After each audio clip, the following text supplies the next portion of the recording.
Newsflash! Penacony's Charmony Festival has entered its countdown phase. Accompanied by Clocky's TikToks, after 12 system hours, this grand celebration will commence with much fanfare.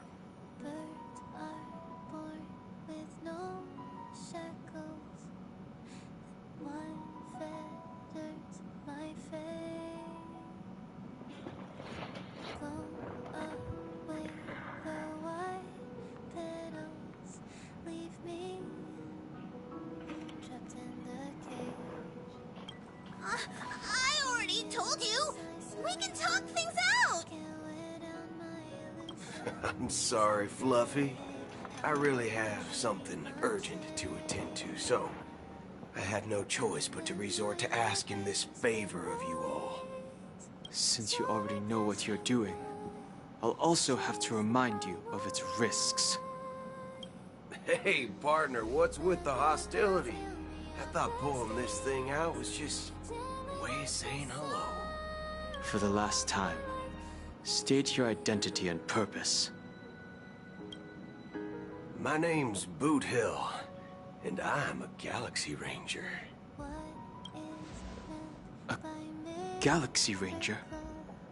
You look like you seen a ghost. Did you think we all went extinct? Well, that's the price you pay for being off-grid for too long. The righteous heroes of the hunt would never hijack the Astral Express. I ain't hijacked anything. What, chatting with someone while holding the gun is considered a hijacking? It probably is. Pardon my frankness, but there are plenty of rumors in the cosmos regarding the Galaxy Ranger's current status, and none of them are pretty stories. I have a hard time believing you. This is hilarious. The tale that this bunch of fools spin is getting out of hand. There's even a bit about the Galaxy Rangers being turned into gibbons by Dr. Primitive, and they're in some valley screwing around on swings. Of course, I know you won't believe me, which is also why, similarly, I have a hard time believing that you're the real Nameless. See the bullets in this gun? 9mm, an eternal classic. I may need the Astral Express's help right now, but if you're an imposter just like that one, then this bullet might just end up in my head. I can't allow myself to be exposed to danger.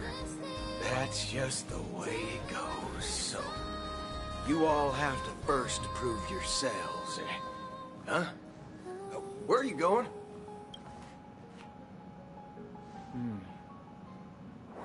Recognize this?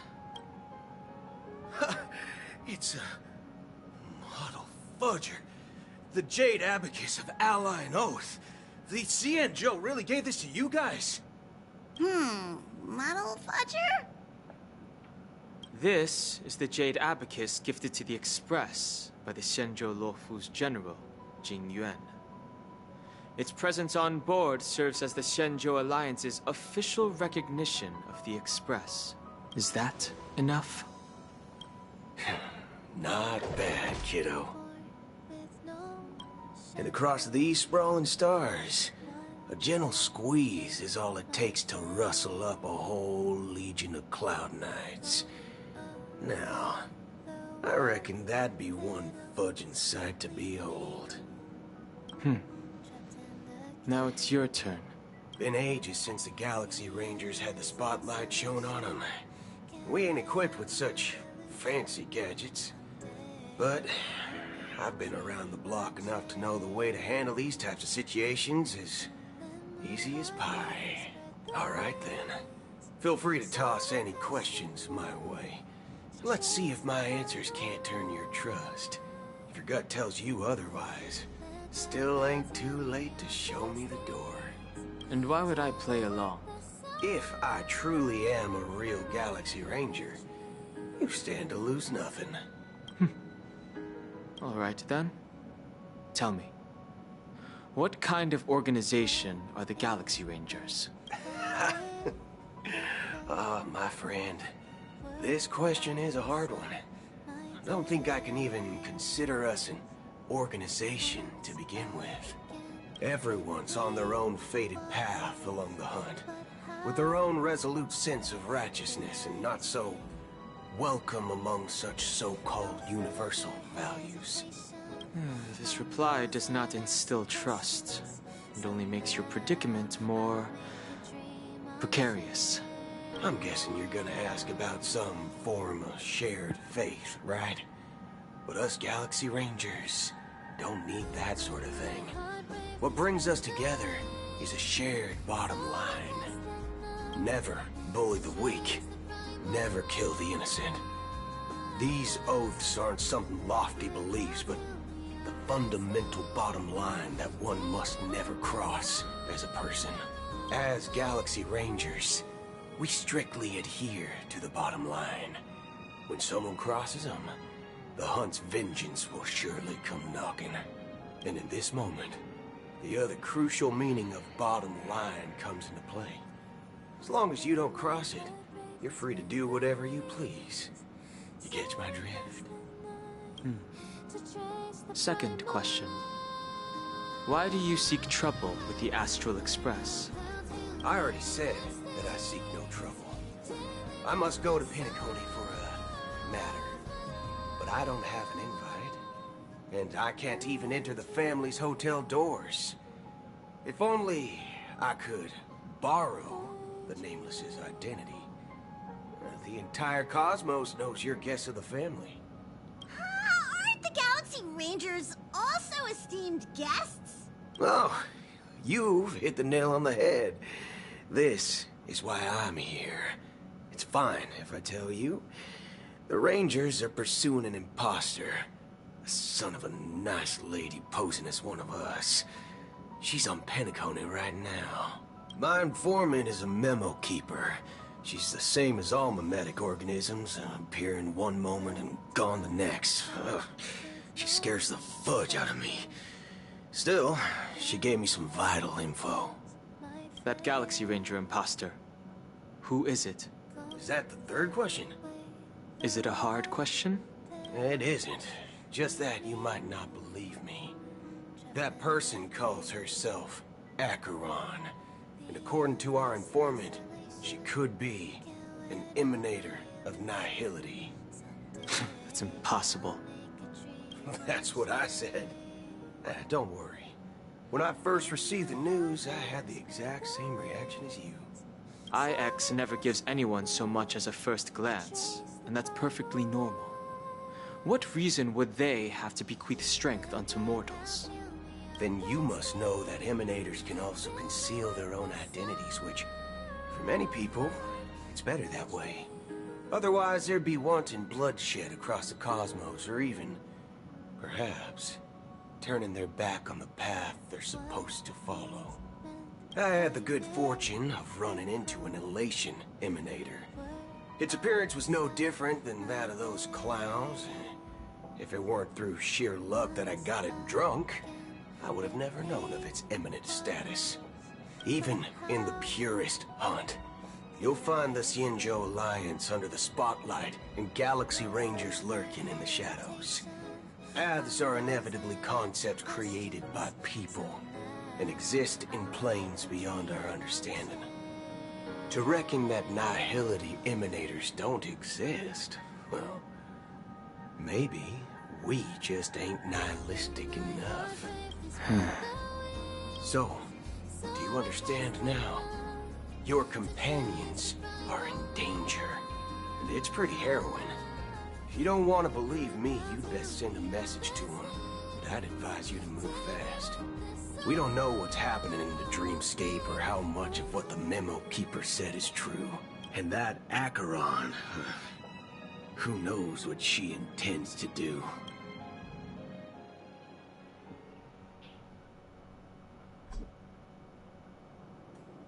I don't intend to do anything. That's not up to you. Did you know?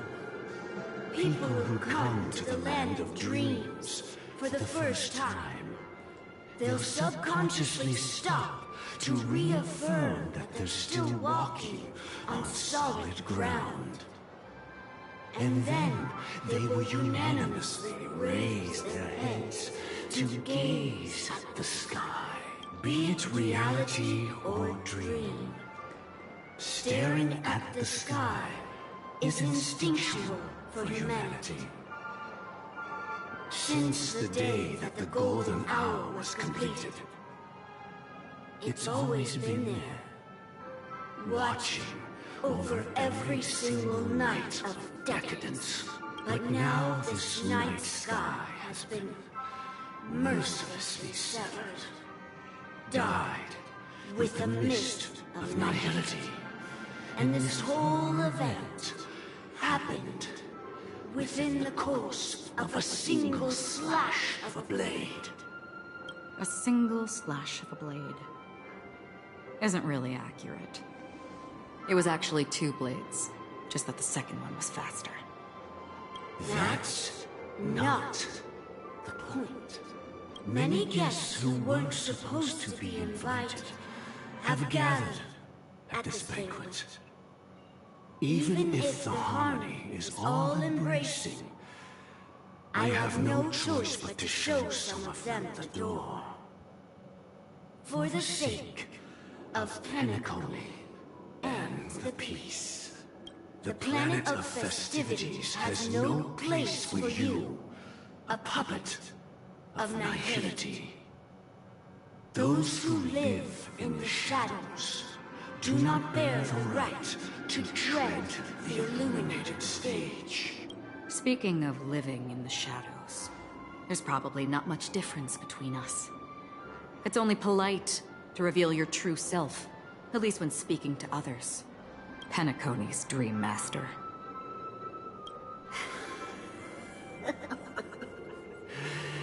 That's just another reason that you can't stay. Whether you believe it or not, this is the real me. We are one. Is this the unity that the family espouses?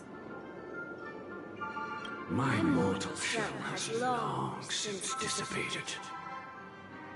The Oak family's 107,336 offspring are now my eyes, ears, and mouths, spreading joy across dreams when required, and in times of essential need, exiling evil from this haven in my stead.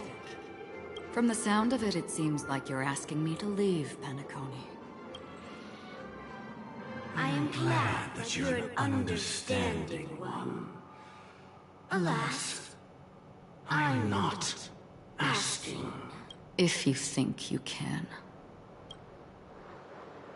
Are you threatening me? I ended it with a period. It was a statement, not a threat. Knowing who I am and still showing such malice. You're not the first, nor will you be the last. This scene played out many times before. And usually, when faced with my questions, most people retort, "Why can't I?" The result has invariably been that they can't. You are confident. But be reminded, the family is forgiving, but not weak. The cords of the harmony extend across worlds. If you do not comply, when the blade is unsheathed for even a hair's breadth, you will never be able to escape the eternal Centurion's wrath in all of your lifetime. 137 individuals. That is how many heathens I have exiled since I became Dream Master. Among them were those who once severed my wings, and those who immolated my body. And here I stand again, about to add another mark to the tally. And you will die. I mean, all of you will.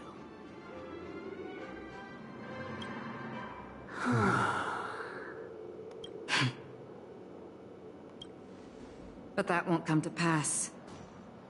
I'll do as you ask. I'll leave. A wise choice. I wasn't aware there was a choice. To you, that surely is the only option. Please bear in mind, you and Penacony are of different worlds. Those born on the far bank cannot seek solace across the river. Leave and never return. The radiance of the planet of festivities is overwhelmingly bright, luring in tricksters, wrongdoers, and criminals. But even the harmony itself will never welcome the self-annihilator of nihility. And even more so, when this self-annihilator heralds the destruction of everything. Your strength is obviously a gift of the sleeping and shapeless, immeasurable and fathomless, like a tributary spawned from the abyss that brings death and sin to all. Akira, a befitting name. Take it from someone on the other side of your so-called river. You know better than I do that Penacony has already deviated from the harmony. Whatever your intentions may be, I foresee only one outcome. Its future holds nothing but nihility. Just like all the worlds that have drowned in their shadow.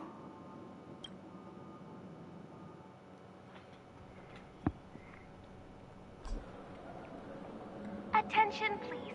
The unusual event that occurred moments ago was due to a technical malfunction at Clock Studios theme park.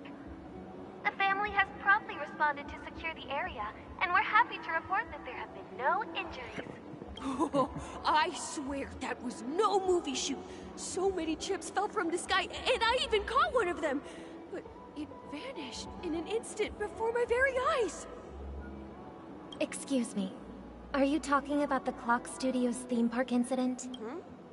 Yeah, what about it? Oh, Miss Robin, am I seeing things right? No need to worry. I apologize for any inconvenience caused to your delightful dream journey.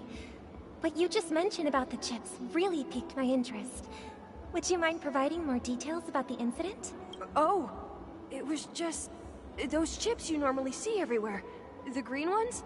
They fell from the sky as if it were raining. And then those chips simply disappeared. It appears to be the dream sim tech the Iris family has been developing. Huh? Miss Robin, you mean those chips were all part of a performance? But I really... Shh.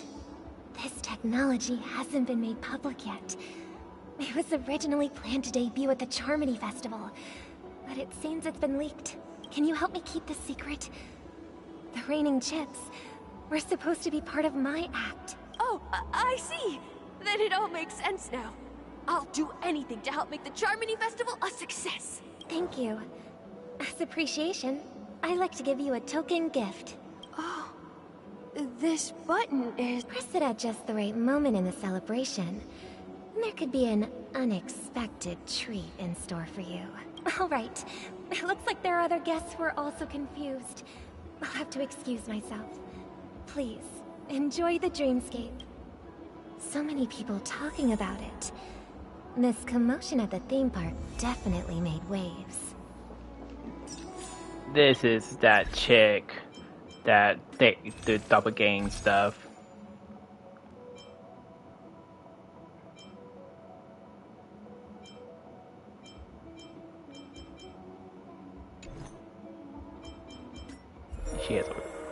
She has a weird phone.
Ha! So she's physical.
Huh.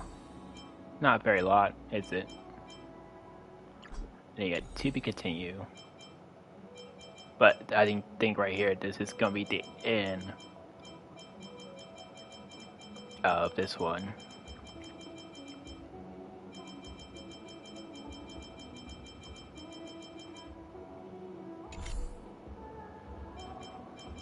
No, alright.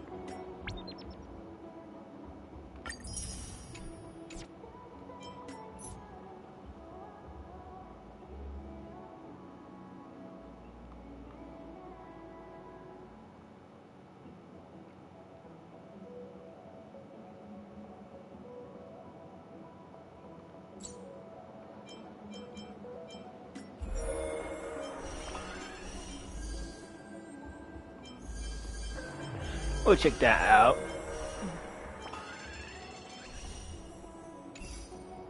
Actually, right here, I actually want to check her out.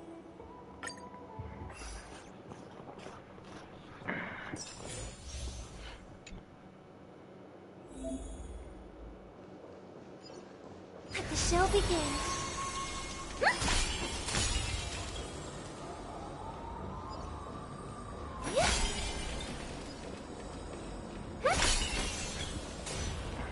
I hear some disharmony.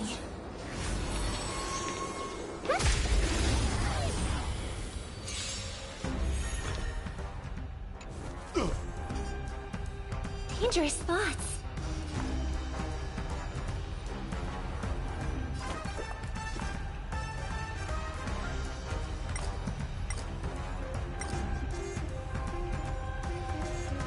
Harmony and unison. You're not going anywhere. Hey! Naughty child. Nap time. Tonight, stars echo. Welcome to my world. Dodge this! Honored to meet me. Time for a shot.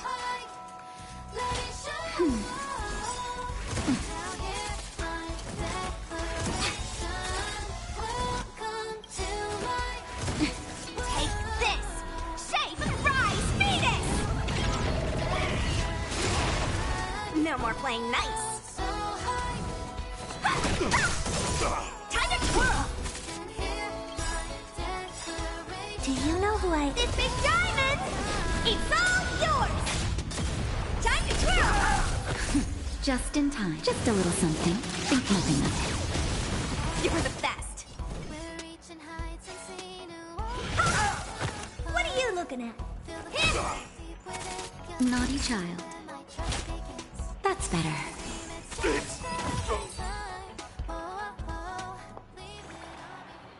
So she sings. So many people talking about it. This commotion at the theme park definitely made waves. She looks like almost like a support class. I thought that Bounty Hunter would be the new character to have, but I guess I was mistaken. The family promised they would protect the guests within the dreamscape, but I witnessed a group of organic life forms making their way to the theme park. And soon after, a rip tore through the sky, and black rain started leaking out of the void. The family needs to provide a reasonable explanation, or I'll take my loved ones and return to reality. I thought the dreamscape was supposed to be a paradise. If it's not, then there's no point staying here. It appears the good sir has seen many great events. And it's true that an uninvited guest has unexpectedly entered the dreamscape. However, their target is not the ordinary guests, but the ambassadors of the IPC. The family will certainly ensure that the safety of the guests is of the highest importance. Miss Robin, I know the Bloodhound family has already sealed off the theme park and has control over the situation, but it won't resolve the problem. The family can try their best to protect their reputation, but as a guest, I don't wish to gamble with my life. But as you can see, sir, no innocent bystanders were affected in this incident. Perhaps the dreamscape is not as perfect as promised, but there's no place safer than dreams under the family's rule. I believe you know this better than I do. If this incident happened in real life, how many people would be able to walk away from it? I could stay here, but keep in mind, guests come to Penacony to enjoy the dreamscapes. They do not wish to be entangled in a conflict between the family and the IPC, so let's not have any more unnecessary incidents. Of course. With the Charmony Festival about to commence, we will spare no effort in our preparations. Rest assured. To express our apologies, the family has arranged this gift for the guests. Thank you for understanding. She's giving a lot of bombs out. Quite a bit to drink. Hello. May I ask what happened here? Nothing to be worried about. There's been a small rehearsal mishap at Clock Studios theme park. Please stay calm. Hey, are you a fool? You don't even recognize Miss Robin? Who do you think you're talking to? I'm sorry. I've just been transferred to the Bloodhound family, and I'm still not too used to working on the streets. I didn't realize it was you. I'm so sorry. Hey, don't sweat it. You guys have a tough job. I know how it is. How's the situation looking? Oh, we've sealed off the theme park. Most guests are used to bizarre phenomena in the dreamscape, and so far, no threats have been detected. We can expect order to be restored soon. Rest assured, Miss Robin will intensify our patrols to ensure that no incidents occur. I trust you guys. But regarding what happened in the theme park, what do you hounds think about it? It's okay. Feel free to speak your mind. Well... Actually, I was there shortly after it happened. Is it true that the IPC's ambassadors came with ill intent? And that Galaxy Ranger who easily cut through the sky? Miss Robin, to tell you the truth, everyone's been talking about it. The myriad factions on Penacony have already been causing unease for everyone. Thank you all for your loyalty towards the family. The Planet of Festivities has indeed run into some trouble. The representative from the IPC...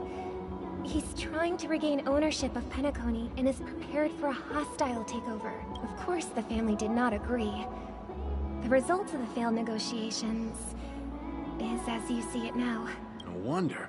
So this is the main reason why the IPC staff are banned from entering the dreamscape.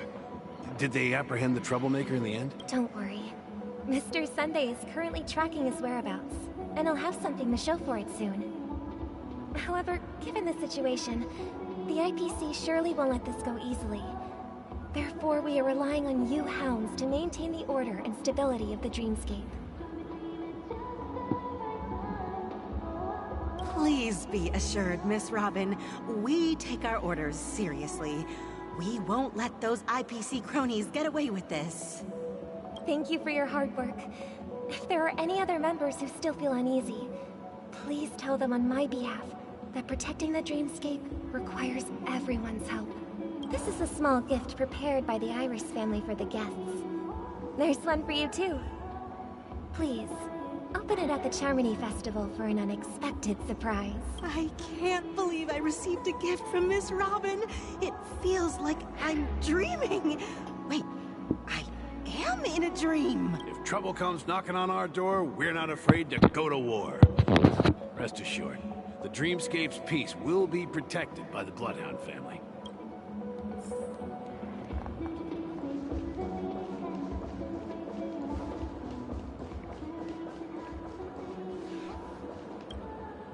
Miss Robin?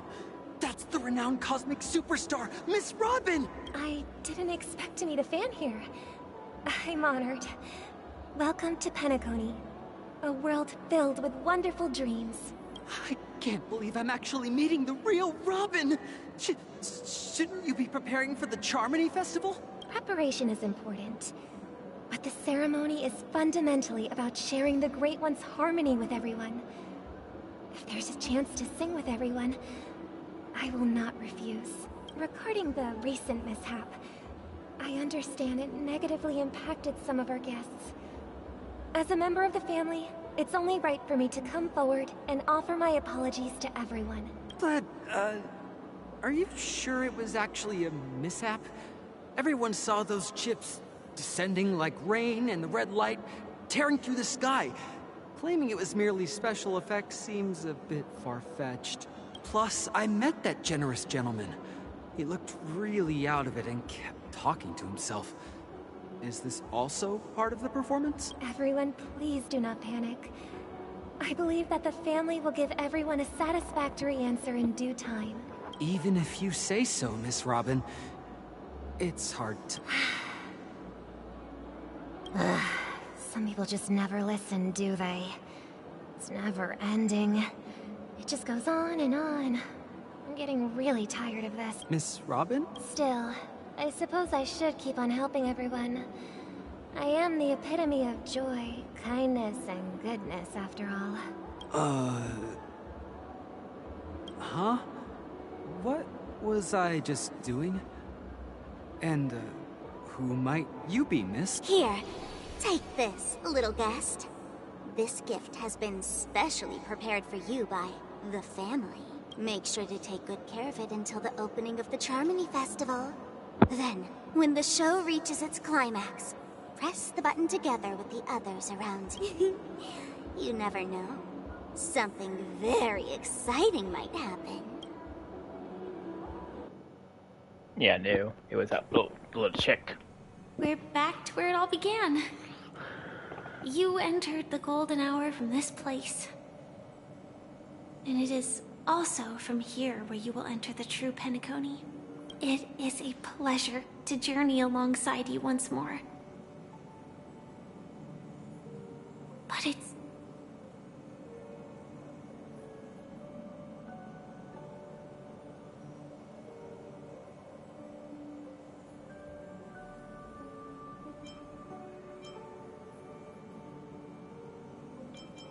I'm fine.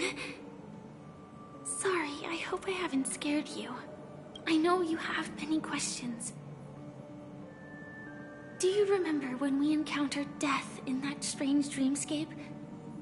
When I was caught by that meme, in that instant before it killed me?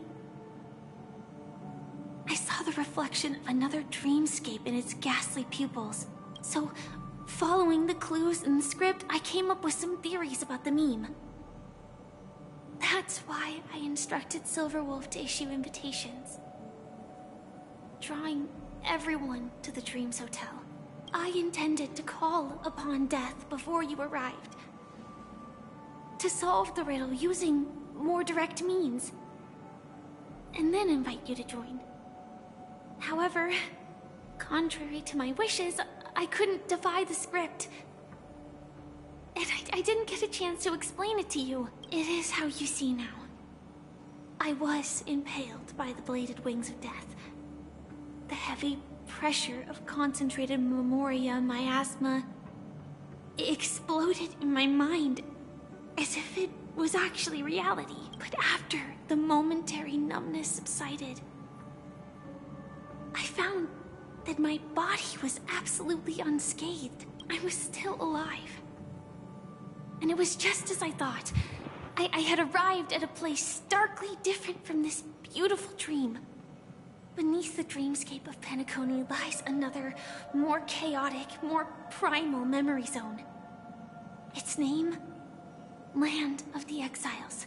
And so, then I returned to the hotel in the dreamscape, hoping to tell you of its existence. Yet I could not reveal my own identity. So, I could only divert your party's attention and lure you away from the battlefield. And after,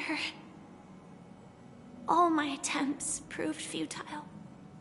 It wasn't until not long ago when a crimson blade of light shattered the high wall of the dream, causing you all to fall far into the abyssal depths of the dreamscape, that I was able to awaken you and your companions one by one. And that's it. That is all that's happened so far. I know it's tough to believe all this without reservations.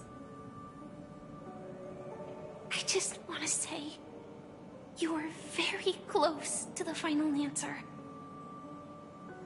Just one more thing needs to be done. And then I can prove it to you. Now, let's leave this place. Please close your eyes. Take a deep breath. And visualize the dreamscape's outline in your heart. And remember, you must not open your eyes at all times. 3, 2, 1. Don't be afraid. The one who has come to greet us has arrived.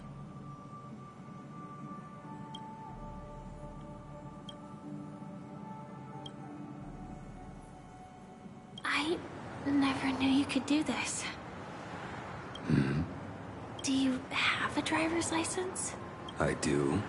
That is surprising. Why? Because this is Japella, the city of sins? No, it's nothing. I'm just thinking that you haven't slept in 20 system hours. Are you sure you're okay? I'm fine. I'll survive. Same goes for you. I'm not so sure about that. Slow down a bit. Infiltration is over. Feel free to activate Sam anytime you like.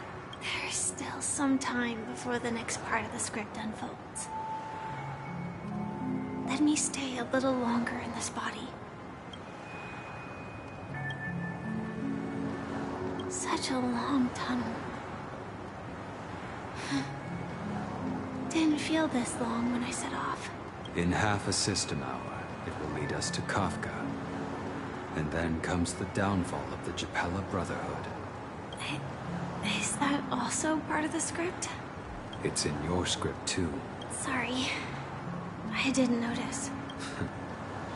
Their destiny won't change just because of your selective ignorance. I told you before. It's a bad habit. What about you then? Is this the moment you finally find the death you've been looking for? As always, it's a blank slate. It's not on this planet. Why the sudden inquiry? Because I'm currently in a car with a sleep-deprived driver. I just want to get there in one piece. This car has full self-driving capabilities. I'll just put my hand on the steering wheel. Will that do? Hey, don't take everything so seriously. Elio would always say there's only one type of destiny. the inescapable type. He can see the future, and we, likewise, are aware of our predetermined end. But before that moment arrives, we can still choose what we do. We all have this right, don't we? After today, Japella's name will disappear from cosmic history, and the Everflame Mansion will take its place. In the not-too-distant future, you'll receive an invitation. That's your next stop. Land of the Dreams. Penacony. I hope you find whatever you seek there. Be it answers or salvation.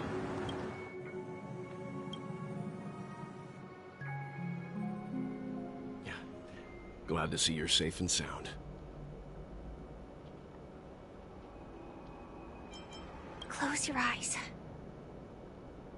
This is the answer. Isn't it incredible? The monster that we have always known as Death is actually the guardian of the land of the exiles. It abides by a certain rule, abducting people from their dreams and bringing them here. The question that has been perplexing us, does death really exist in the dreamscape, appears to be a cognitive trap. It was laid by those orchestrating events from the shadows to cover up the truth behind the disappearances and the existence of this fortress known as Dreamflux Reef. Every emergence of that meme is related to the Watchmaker. Since Dreamflux Reef is where it brings its captives, it's likely that many of our long-standing questions will be answered in this place. The atmosphere here is starkly different from the beautiful dream.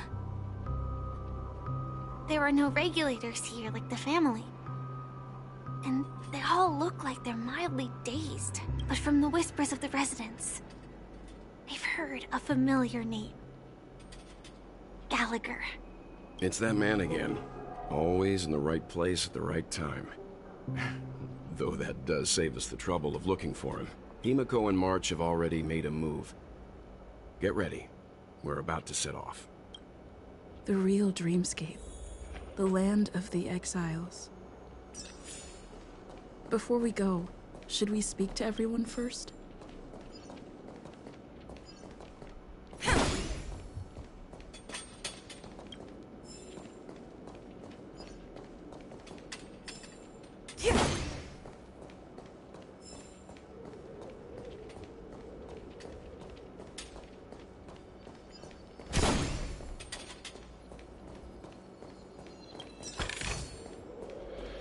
Oh, this is a weird place.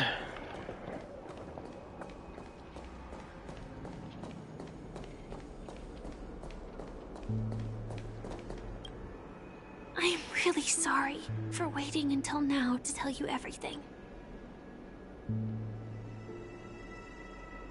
2 reasons.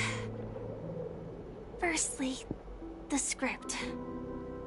In the future that Elio saw, Sam and the Astral Express's confrontation was inevitable.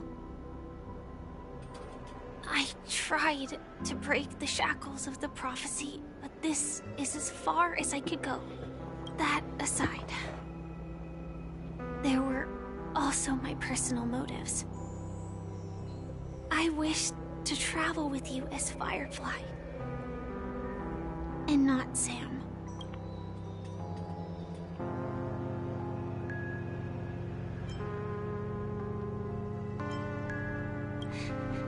Thank you.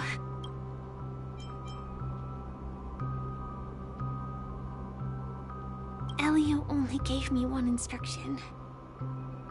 Allow the Astral Express to pursue the Grand Legacy. It means that the Watchmaker's legacy holds great significance to trailblazing. And to you. Elio's scripts used to revolve and expand around certain specific Stellarons. But with your appearance, this condition has apparently ceased to be appropriate. Perhaps he also saw the impossible in the future. Do you still remember that medical cabin I told you about? Well, that's Sam. It belongs to the Iron Cavalry of Glamoth's Firmament Frontline. A Firefly Type 4 tactical heavy assault mech. It is the cradle of my vitality. And the meaning of my birth. And for the longest time it was... how I should have looked to the rest of the world. The timescale of Dreamflux Reef differs from reality, so we mustn't lower our guard. You're sensitive to Memoria. A slight misstep, and you could get lost in this memory zone. Something on your mind? No wonder Miss Acheron is so averse to drawing her blade. It's hard to imagine such terrifying power could reside in an ordinary sheath. If it weren't for the fact that Aventurine's power originated from the preservation, the entire dreamscape would have been affected. Don't feel burdened by this. Even without that Stellaron inside you, Aventurine would still have found other methods to accomplish his goal. Let's just believe in Miss Acheron. And given her prowess, I don't think we've got anything to worry about.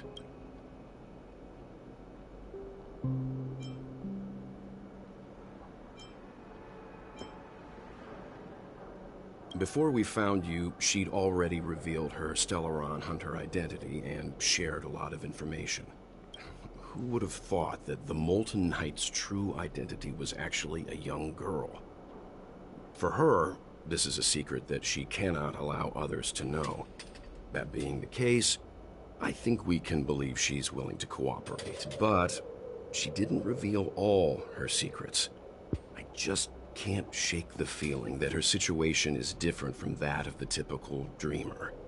And I hope that doesn't lead to any dangerous predicaments. I hope you've regained a little composure. We'll move out when you're ready.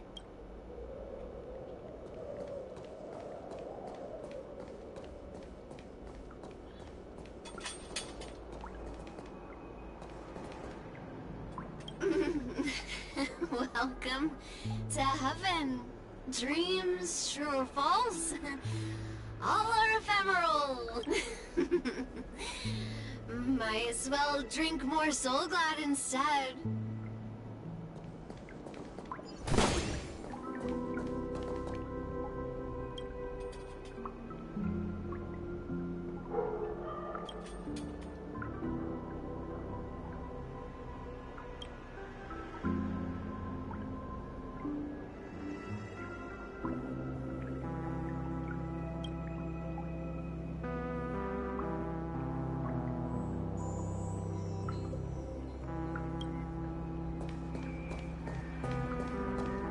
Keep going straight down this alley, and it'll lead to an elevator.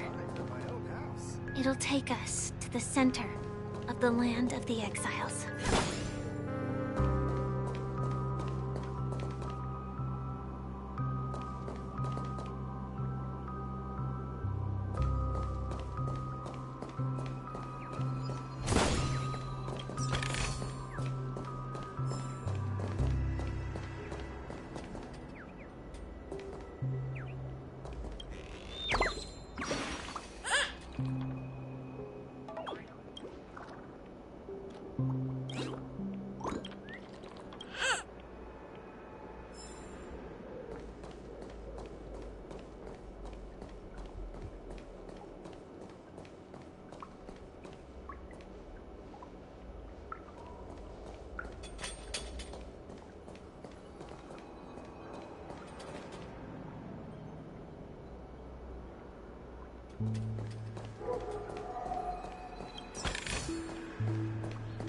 Oh, this place is quite depressing. What a huge clocky. Well, Looks like the watchmaker also left his mark on Dreamflux Reef.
Unbelievable.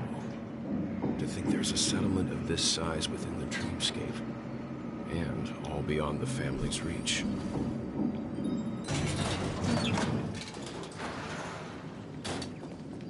The atmosphere in this fortress is pretty different from that in the beautiful dream. When I first saw it, I was in awe too. The sky here, it's like a reflection of the 12 dreamscapes. What's even more bizarre is that this place is also separated into trade and residential areas. The layout may be simple, but the facilities are very comprehensive. It seems that there are quite a number of people living here. Though both dreamscapes have distinct styles, the architectural designs are quite similar. Works of the same hand, perhaps. Hard not to speculate on the connection, but there's no point in overthinking things. Let's meet up with Himiko and the others first. Take a right turn at the end of this road and you'll reach the trade district. There are more people there. And perhaps someone knows where she is. Not coming with us? The Astral Express likely needs room for some internal deliberation. In the meantime, I'll try and locate Gallagher.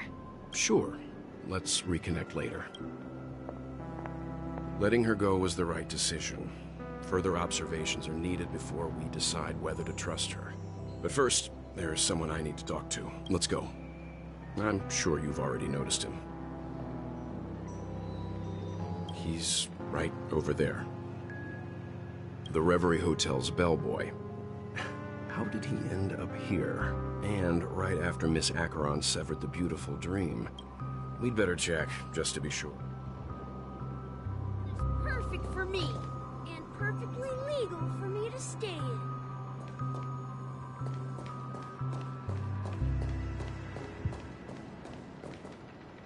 Huh? You're the guest from before. We meet again! And a new friend. Forgot to introduce myself. I'm the hotel's bellboy, Misha. Hello, Misha. I'm Welt. We met in a dream. Oh. And who might this be? Tick-tock! Old friend and new friend! Let's high-five! Your, memory zone meme? Nope. Clocky is a good friend of mine. We all live here. How did you two get here? This dreamscape isn't supposed to be open to the public. I wonder if it has something to do with Sleepy. So, this is your home? Yep. After my work in the beautiful dream ends, I'll go back home. Commuting used to be more convenient, but ever since travel became cumbersome, Sleepy started ferrying people back and forth between the two dreamscapes. This Sleepy. Can you describe what it looks like? Sleepy is a memory zone meme. Looks fierce and has many eyes. But it's actually really well behaved. Gallagher's been taking care of it.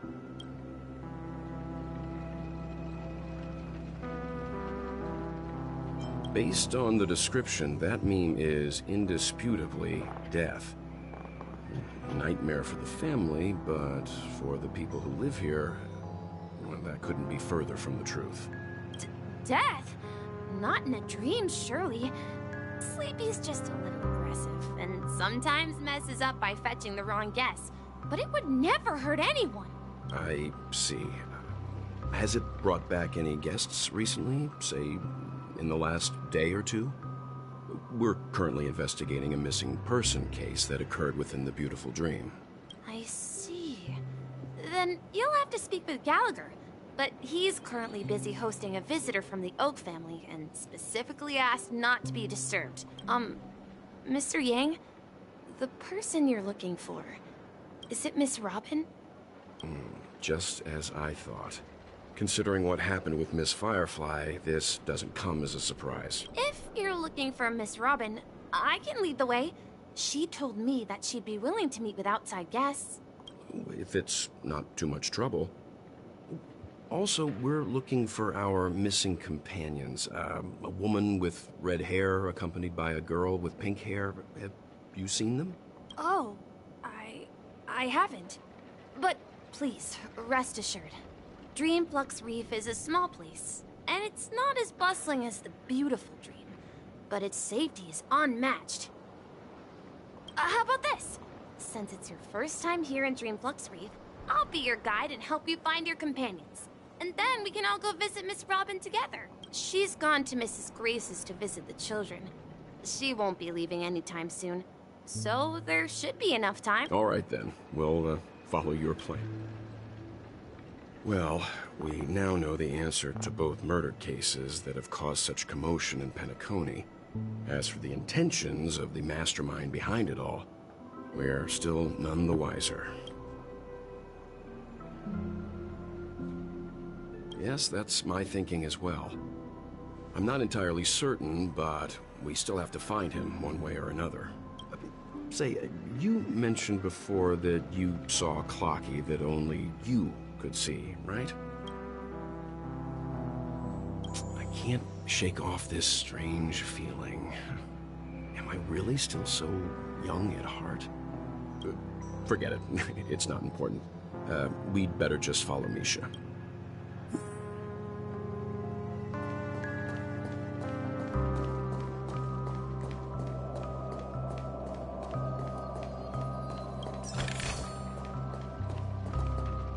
Everyone, look! From here, you can see the most spectacular view of Dreamflux Reef. A black hole? No. An accretion disk formed from consolidated memoria? Was Dreamflux Reef built on such unstable memoria? Oh, so Mr. Yang is also versed in memoria dynamics. I was just trying to figure out how to explain this huge hole to everyone. I bet you guys have a lot in common with Miss Kami.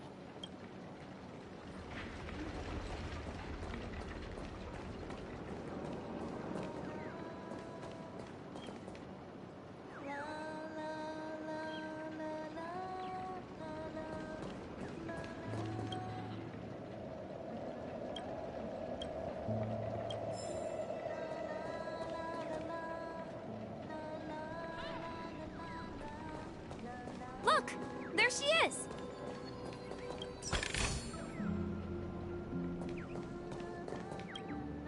My calculations are finally done.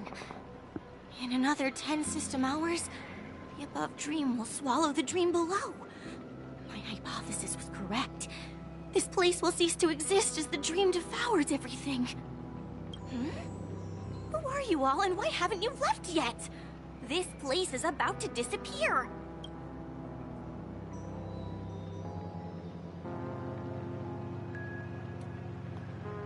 I'm Kami, a dreamscape surveyor specializing in memoria dynamics, and this is my life's work that I'm researching. See that huge gaping hole? It was just a narrow rift many years ago, but now it's grown into a giant hole. The surrounding memoria has been flowing towards the other end of the hole at a constant velocity, slowly but surely.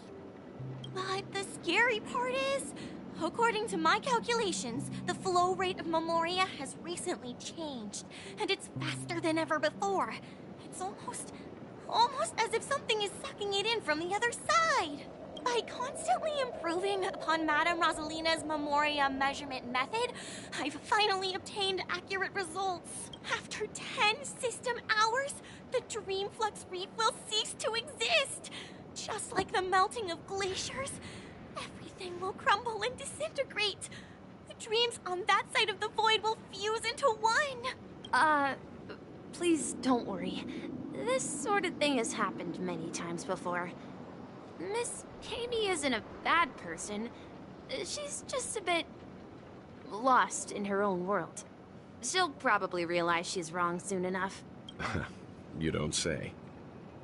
There was something else that piqued my interest. Who is Madame Rosalina? Oh, do you know her too? Or are you also a fan of Memoria Dynamic? We're very interested in Madame Rosalina's achievements. Could you tell us a little more about them? Why, of course! She's an excellent scholar of Memoria Dynamics, and the first person to apply Memoria rate measurement methodology on interstellar travelers. Regrettably, due to the presence of the Garden of Recollection, ordinary people don't pay much attention to the nature of Memoria. She departed this world without much fame, leaving only a few thin journals behind. I came to Penacony to learn more about my idol, and went to great lengths to seek out Dreamflux Reef, all because this is her final resting place. Prodigies always meet their demise prematurely. If only Madame Rosalina had more time, she would have discovered a way to reverse the flow of Memoria. I felt it. The source is in the Golden Hour. There is a certain anomalous presence stirring the currents of the memory zone. I must uncover more concrete proof. I must convince everyone. Does the name Madame Rosalina sound familiar to you? That's right. It seems like she did a great deal of research and calculations in Dreamflux Reef before abruptly passing away. Miss Katie regularly mentions her. I hear Madame Rosalina passed away during the prison war. She could see the Penacony of today. Its people building homes in the memory zone. I bet she'd be really happy. Perhaps. Our destination is the commercial district. That's where the largest crowds gather in Dreamflux Reef. We might be able to find the others there. Let me go! Please, come to your senses. I'm begging you.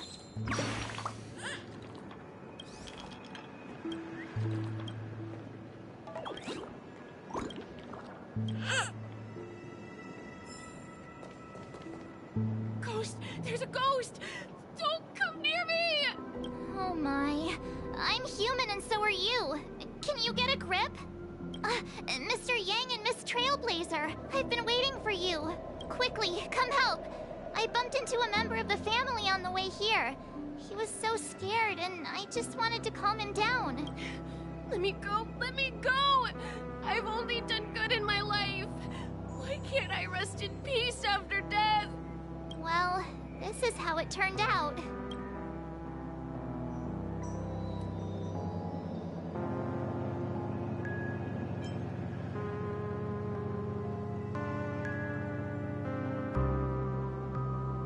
Ha, you're a regular comedian. He thinks he's dead. Although, when I first fell in, I also thought the same. Dear guest, this is not the afterlife. This is Dreamflux Reef. That's right. Did you hear that? Repeat after me. Dreamflux Reef. You're talking to someone invisible. If I'm not dead, what am I? I shouldn't have pushed my luck and tried sleeping in my dream. Curiosity kills the Papeshi.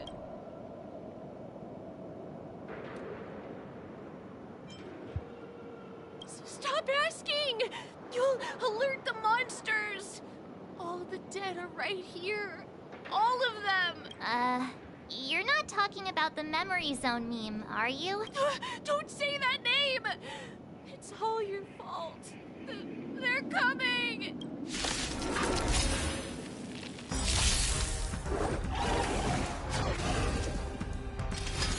Not a scratch.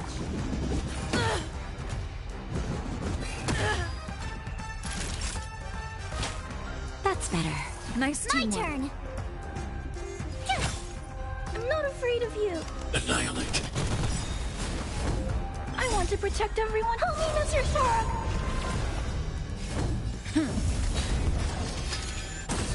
You can't run! I shall come back. Try that again. I shall come back. That'll take more than medicine. Tough luck running into me. I need to be brave. Hide.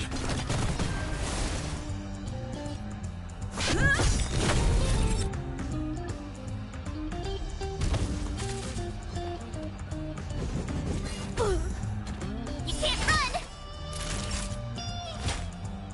run! Nice teamwork. Target threat.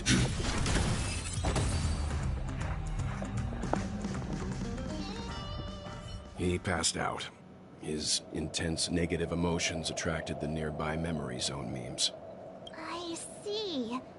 But why aren't the other people around here scared? Unlike in the Sweet Dream, people here don't see memory zone memes as dangerous monsters. And even if they pose a threat, people can easily escape by forcing a wake-up call. But we can't just leave this man here. Can we take him somewhere safe? We can ask Jessie for help. I've gotten to know many locals while waiting for you guys. Everyone here is living a self-sufficient life. I don't know how to describe it, but this place feels like the real dreamscape.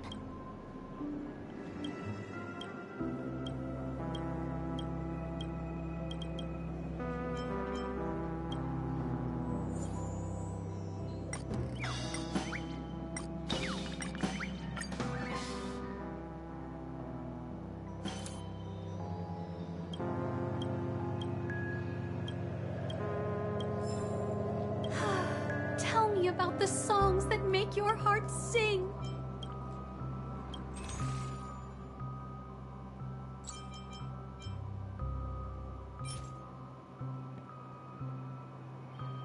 Current attack deals 35% damage to the next battle and aerial.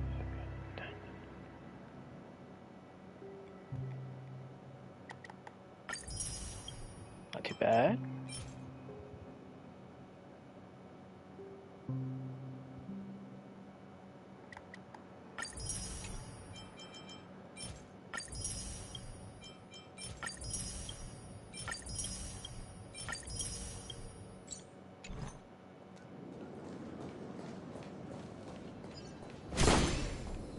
I got way too much money. The puzzle. I knew you couldn't hold your liquor. Tried to warn you too.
Oh, actually, now I know what to do.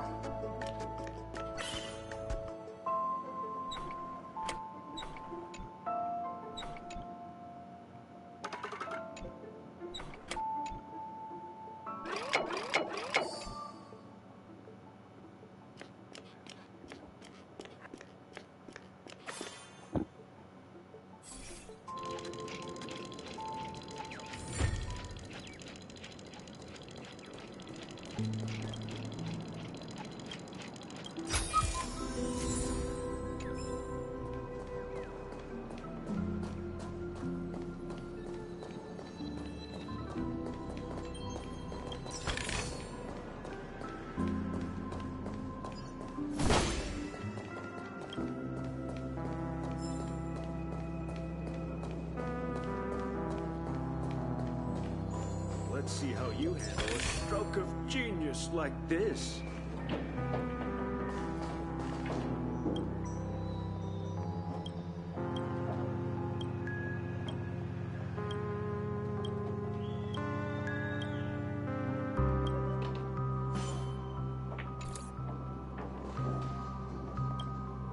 Evening, Jessie. Welcome, Miss March. Who might these be? These two are my friends. As for the man lying on the ground, he's a scaredy cat who fainted from fright. I see. Another poor guy who accidentally ended up here. I'll take care of him. There have been a lot of new faces lately. Things must be tough in the beautiful dream. The few remaining havens of freedom in Asdana will soon face trouble. Do such things often? Not really, but they're becoming more frequent now. Guess it's one of the signs of the Sweet Dreams collapse. This man has had quite the shock. Could you help me find a Halovian lady, March? Her songs can heal mental wounds. A Halovian? That must be Robin. She's also here in Dreamflux Reef. Huh? Robin? But I thought she... Oh, right. If Firefly is here safe and sound, then it means Robin must be okay too. Misha's about to take us to her to find out what happened. But before that, let's meet up with Himiko. You were with her earlier, right? We met some stowaways in the residential area. Most of them came from neighboring star systems. I heard that places like Dreamflux Reef are scattered throughout the memory zone of Asdana, like islands in the ocean. They existed before the family arrived. I also heard that when Dreamflux Reef took shape, it was the center of all dreamscapes in Penacony. If that's true, it's no wonder there are so many similarities between this place and the Sweet Dream. Himiko must be gathering information. Let's hurry up and get going.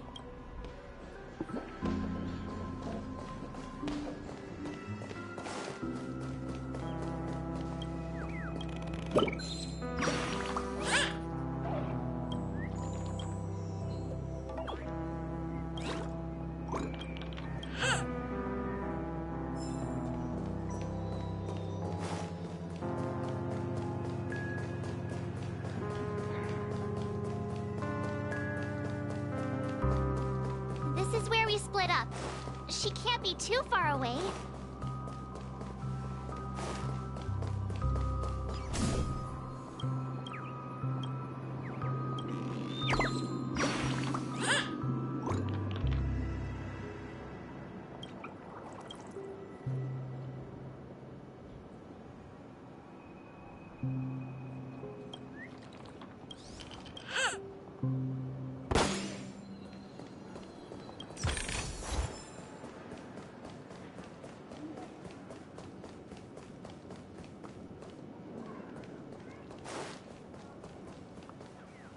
So that's how it is.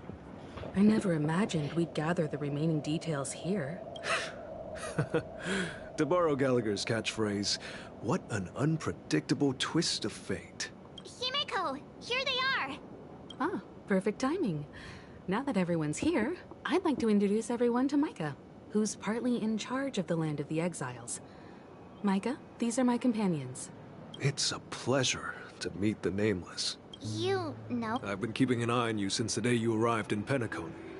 We would have met under more appropriate circumstances if Dreamflux Reef hadn't been isolated from the 12 Dreamscapes.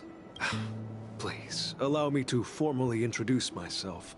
I'm Micah, the Gravekeeper of Dreamflux Reef. Gravekeeper? Life in Dreamflux Reef is pretty liberating. Everyone here mostly keeps to themselves, without meddling in others' affairs. My daily task involves cleaning a few tombstones. You're too modest, Micah.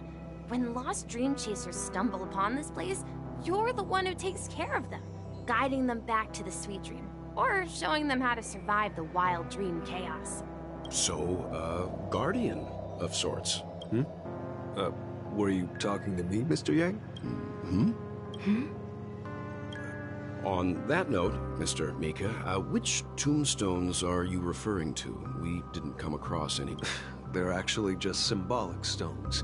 But since you're curious, Mr. Yang, I'll take you there. I have a feeling you might find something of interest there. But before that, you have an important guest joining. An important guest? Who could it be? This way, please. The roads here in Dreamflux Reef are a bit run down. What?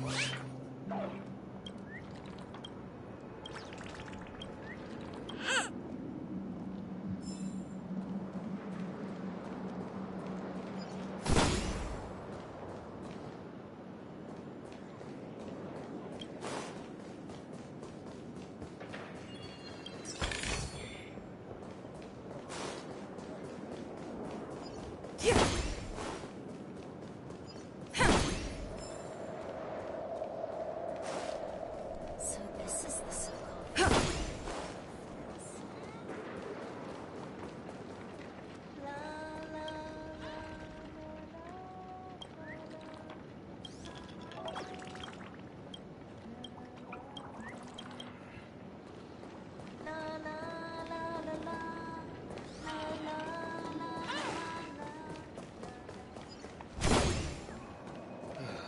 I'm just a wallflower.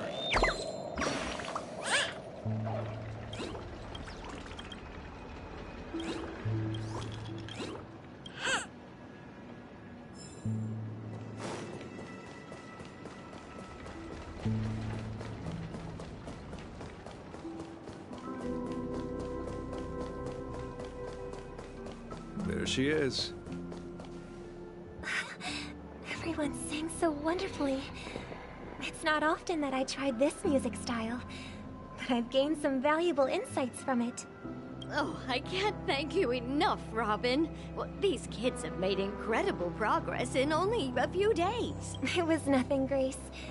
I merely taught them how to sing. It was you who brought hope into their lives. Life must be quite difficult for them in reality, I imagine. That's right. Whenever it's time to say goodbye to these kids, they're reluctant to leave. But I've explored every corner of Dreamflux Reef, talked to everyone I met, and they all told me the same thing. This shattered dream is not worth clinging to. It seems you truly are a child of the Harmony. Emma and Andy are orphans I took under my wing. Carol there, with her blind eyes, used to work at a nutrition center in the outer ring of Penacony. And as for Gary, he's been living with autism since he was a child. They're not old enough to enter the sweet dream managed by the family. If we compare people to birds, these kids are like fledglings with impaired wings. But in this dream, well, they can fly freely. Even if they stumble along the way, well, they're still relying on their own strength. And me, an old lady with no legs. Well, without this dream, I couldn't even walk toward them. I'm glad that you found a new life here in Penacony. It's just... Don't worry, Robin. Dreams have their significance, but they aren't everything. Both the children and I understand this. No matter how long we fly through this dream, we will one day return to reality. But you know what? Emma and Gary aren't plagued by their insecurities anymore. No, and Carol is learning how to cope with her blindness. And Andy is livelier than ever. Well, even I've become more optimistic. You see, in dreams, we learn how to live. Once we return to reality, we learn how to survive. And should our feathers be damaged, then we share our wings with one another. There's no need to covet an illusory sky in dreams, because we have the right and the ability to fly towards a broader horizon. It's a relief to see you safe and sound, Miss Robin. It's nice to see you all again, Astral Express crew. I heard my disappearance caused quite the commotion out there. I'm really sorry about that. Since you're here, can we assume that you're fully aware of the situation in Penacony? Ever since I returned to Penacony, my voice started to change, until it gradually faded away. At first, I thought it was a temporary ailment, perhaps due to having been away too long. I thought maybe it just takes some time for my body to acclimate to the high concentration of Memoria and Asdana. And now it seems the root of the problem goes way beyond me. There are elements around me that don't align with the harmony. Losing my voice is just one of the signs of the Sweet Dreams collapse. The Sweet Dreams collapse? That memo keeper mentioned the same thing. So it's real. While I was away from Penacony, the boundaries of the 12 dreamscapes kept expanding outward. But whenever I mentioned the anomalies in my dreams, all the family heads refused to talk about it. Only my brother was willing to respond. Later, I discovered the secret letters from the IPC ambassador, which further convinced me that there are hidden secrets beneath the surface of Penacony. So, following the clues in the Oak family's dossiers, I found my way here, the land of the exiles, concealed by the family under the guise of death. A dream within a dream, where Penacony's past is buried. Hearing you speak, it sounds as if your voice has made somewhat of a recovery. I hate to admit it, but the harmony in this place resonates more broadly than within the Sweet Dream. It's regrettable, but the family has experienced betrayal. The traitor, or traitors, abandoned their original principles and, using the name of harmony, exploited people's weaknesses to turn Penacony into the planet of festivities, trapping everyone in the illusion of the Sweet Dream. This is not the strong defending the weak, but rather the strong exploiting the weak. A world without equality won't ever be favored by the harmony. And naturally, those voices blessed by them have lost the ability to sing. Could there be another force influencing the family's shift in philosophy, Miss Robin? Considering what happened with Acheron, it's difficult to conceive of another entity within the realm of the harmony capable of influencing everyone. I'd heard about what happened to the Xianzhou Alliance, but as far as I'm aware, the family hasn't faced any such external interventions. Who knows? Perhaps I've just been away too long and missed something. Regardless, I cannot accept my home is moving towards the very opposite of what the harmony represents, while still claiming to uphold it. I must uncover the reason why Mikhail cut ties with the family, and who exactly it was who betrayed us all. Do you remember our arrangement, Mr. Micah? Well, here's my answer. I've decided to forgo my role, and never step foot on the Charmony Festival stage again.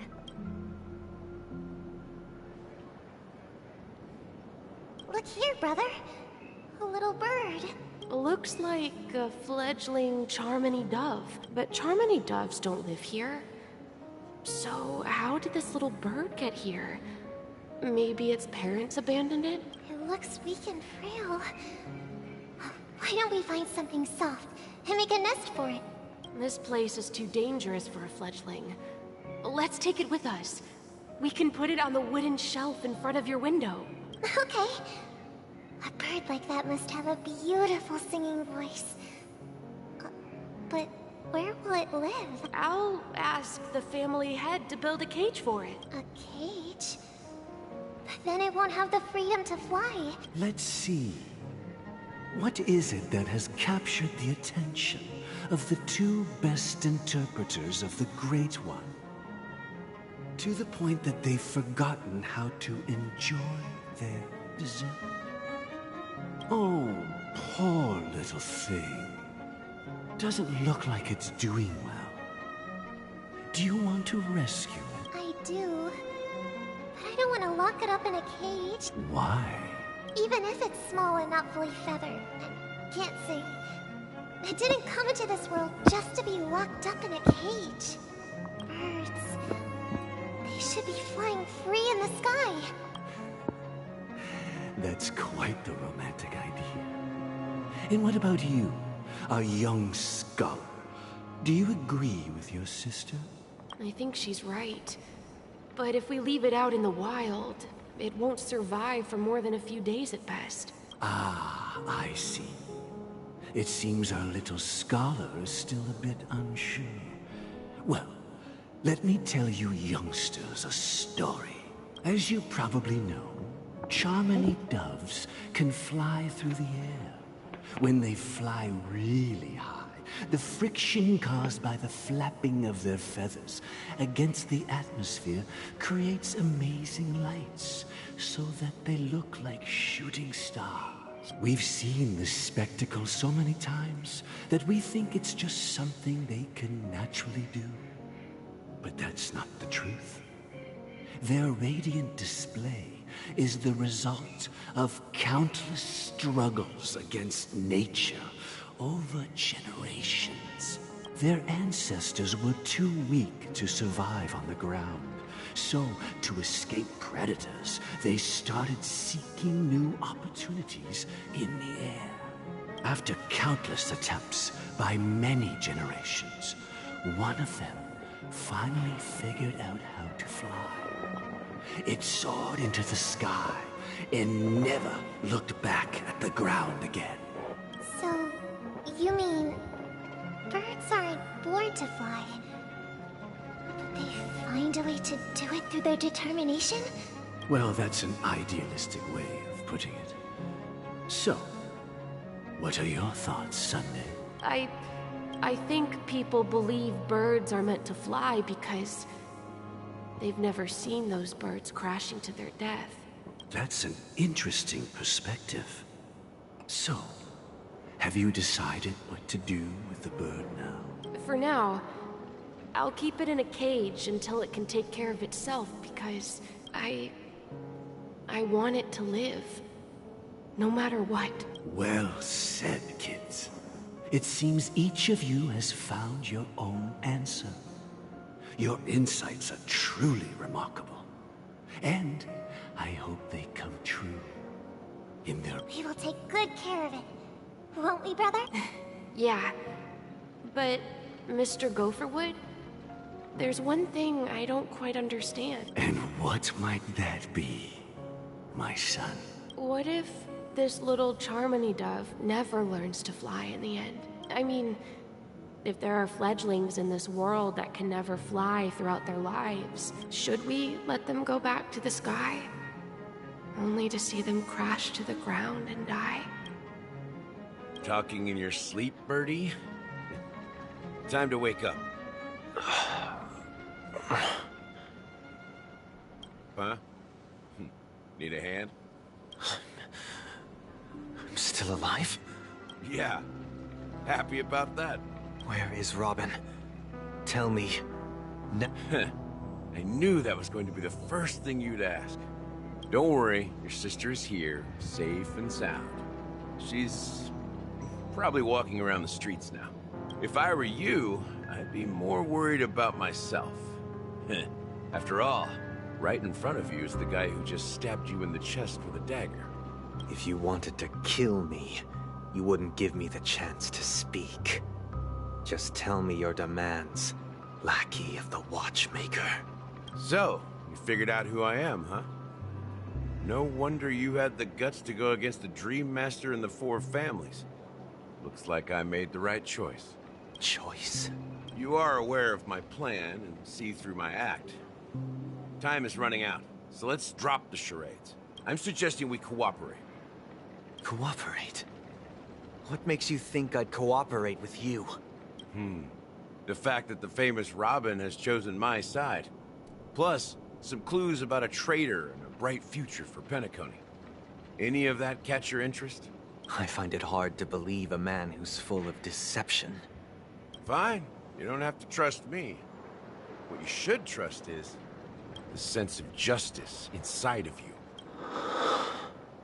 Show me Robin first. All right, as you wish. Here she is. Huh? What's your trick this time? Just kidding. I mean, this lady will lead us to Robin, right? And the crew, too.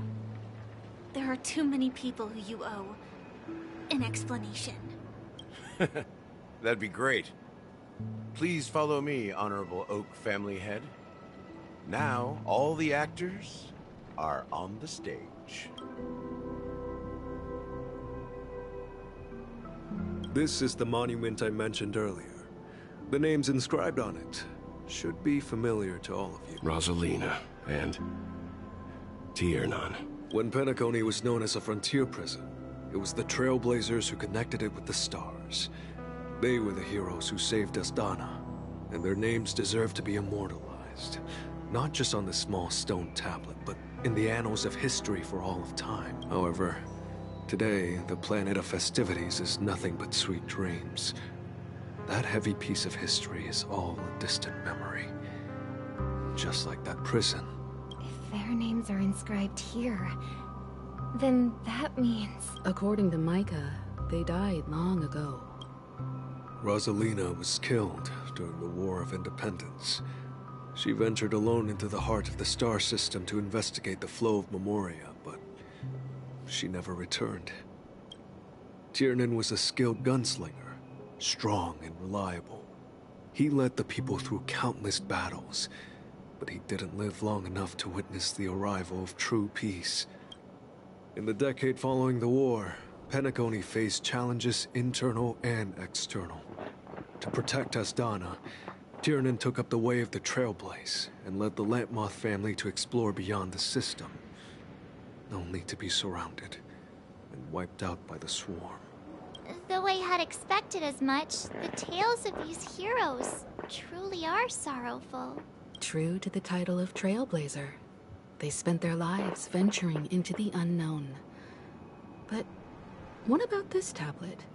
There are no names carved on it. When Dreamflux Reef was created, its owner was still alive. However, he insisted on erecting a monument for himself, saying that it will happen someday. Here we meet again. Everyone from the Astral Express. Robin.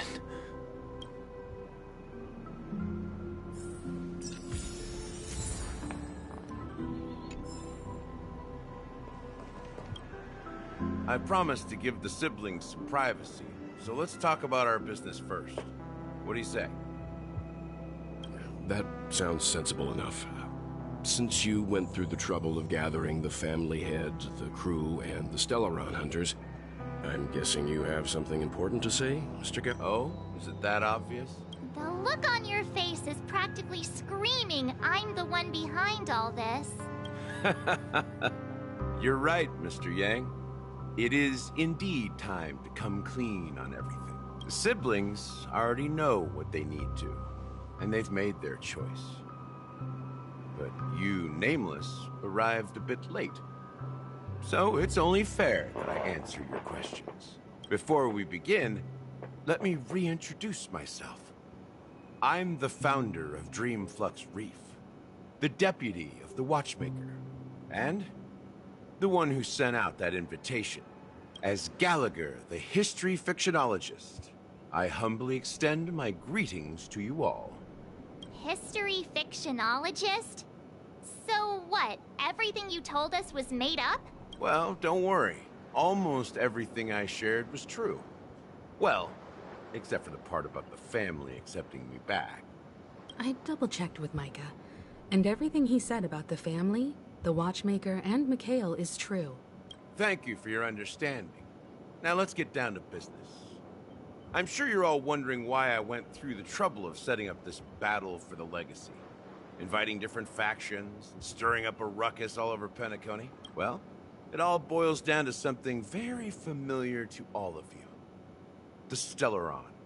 The Stellaron? But how is that possible? Penacony is a free-flowing interstellar hub. There are no signs of contamination whatsoever. You're totally correct. So, care to take a guess at what that means?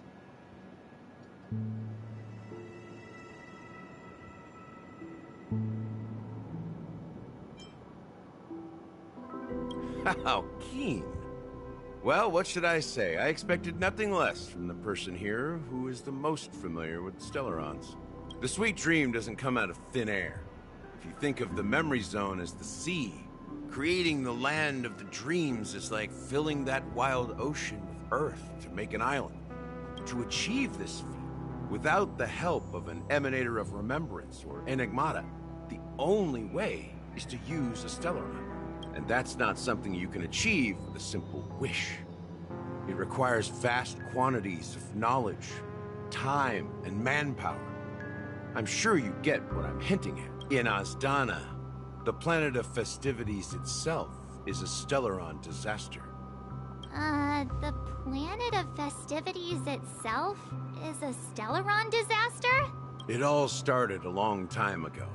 Back when the Watchmaker and his crew liberated the frontier prison. They faced countless challenges as they began building Penacony from the ground up. That's when the idea of using the Stellaron came into play. The Stellaron first entered the Azdana system during the war.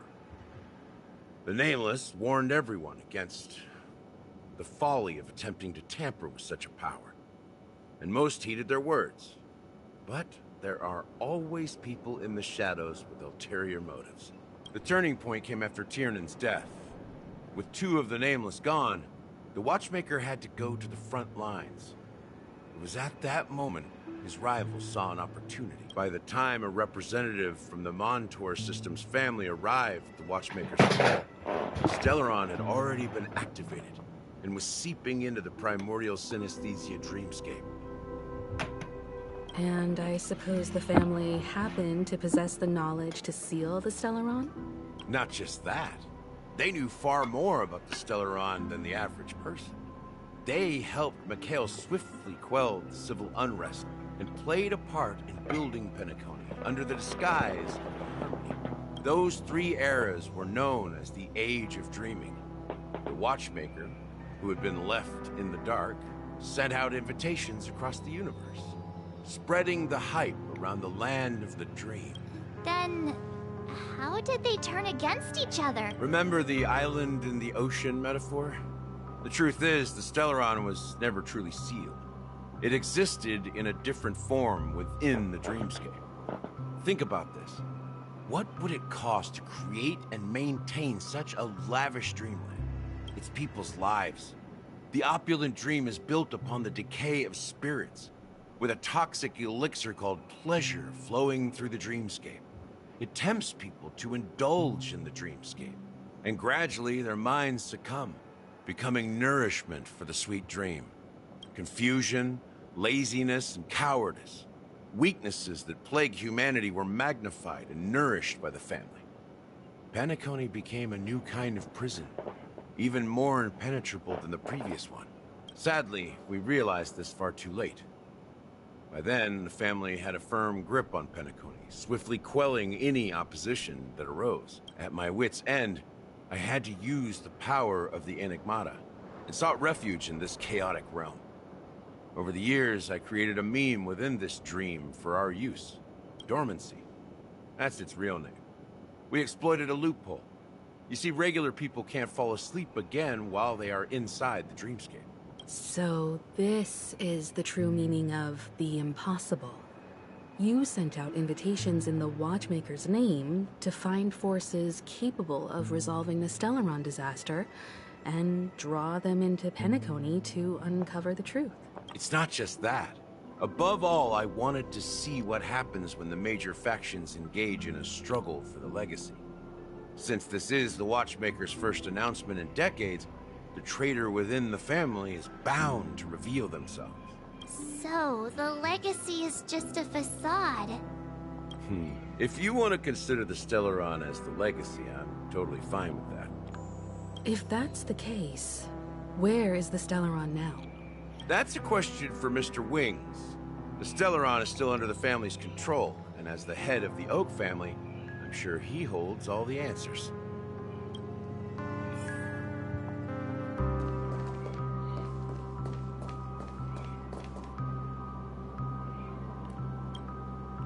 Are you done talking? So, will you tell us where the Stellaron is? It is the Penacony Grand Theater itself. As I suspected, it's the embodiment of the family. The edifice that first materialized within the Sweet Dream. That's what turned Penacony into its current state. As for the person who employed its power, it is in fact Mr. Gopherwood, the current Dream Master. Well, that was easier than I thought. Did you conduct your own investigation already? Correct. When I was trying to track down the person who murdered my sister, apart from you, Gopherwood was my second suspect. Confronting me first turned out to be a smart move on your part. I didn't have other options. The Dream Master has been elusive, and even the heads of the families can hardly get an audience with him. Moreover, Mr. Gopherwood has been kind to my sister and me. And I didn't want it all to end like this. What do you mean by that? To be honest, my brother and I are also victims of the cancer of all worlds. We grew up as orphans, and were adopted by the family when they came to help. Mr. Gopherwood recognized our potential and brought us to Penacony. But I can't just stand by and watch Mr. Gopherwood become an enemy of the Harmony. I won't use my voice to support an evil cause. I won't step on that stage and sing, no matter who the traitor is, or what orders they give me. I won't let the Charmony Festival become an event that destroys Harmony itself, or the paradise in our dreams. Indeed. For the paradise in our dreams. As the head of the Oak family, I'm responsible for ensuring Penacony's promising future. Robin and I will head into the Sweet Dream and confront the Dream Master. And if it turns out that the family has truly strayed from the Harmony, I'll fight alongside you. We'll put the Charmony Festival on hold and make sure Mr. Gopherwood pays for his blood debt. The enemies you are about to face aren't like this old dog here, who can barely even bark. Since our interests are aligned, why don't we team up? Maybe, just maybe, we'll have a shot at success. We have always been following in the footsteps of our nameless predecessors. And there's no reason to stop now. Yeah, we Nameless won't back down from a challenge. Isn't that right, Miss Trailblazer?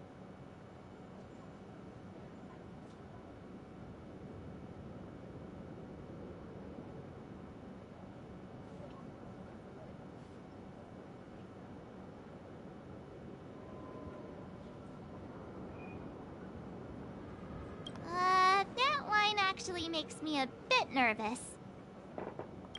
Rest assured, sitting on the sidelines isn't in our nature. Mr. Sunday, Miss Robin, I'm willing to accompany you on behalf of the Astral Express. Having a third party present should help with negotiations. And could make all the difference if things get ugly. Thank you, Mr. Yang. Thank you all very much. The Charmony Festival is about to start, and time is against us. We must hasten. Everyone, let's gather over here. We still need to make some preparations. I may have been quick to step up to the plate, but confronting the Dream Master could be a very dangerous affair. Huh? Even you're saying that, Mr. Yang? How powerful is that dream? He's the leader of the families of Penacony, and he has the entire power of the Harmony behind him. Not to mention the Stellaron in his possession. We must proceed with great caution. Maybe you can just stay behind this time, Mr. Yang? No, that won't do. Even if we count Robin as an ally, something felt off about Mr. Sunday just now. Although, I can't quite put my finger on it. I have to make sure he won't turn against us when things start to get dicey. You're still carrying the keepsake the IPC envoy gave you, right? May I borrow it for a moment? Huh. I knew it. As I suspected, this chip Aventurine gave to you is actually a miniature transmitter. If I'm right, He intends to use it to track your location or contact you when needed. As it so happens, this may actually be of some use in the current situation. Aventurine? Is he still alive? And what does he have to do with our mission to confront the Dream Master? Remember what I said earlier? Working with the IPC is a way to keep the family in check. If negotiations go south and the family show their true colors by going after the Stellaron, I'll use this transmitter to send a message to the IPC. It'll be just the opportunity the IPC ambassador was hoping for. The only question mark in all of this is Aventurine's current status.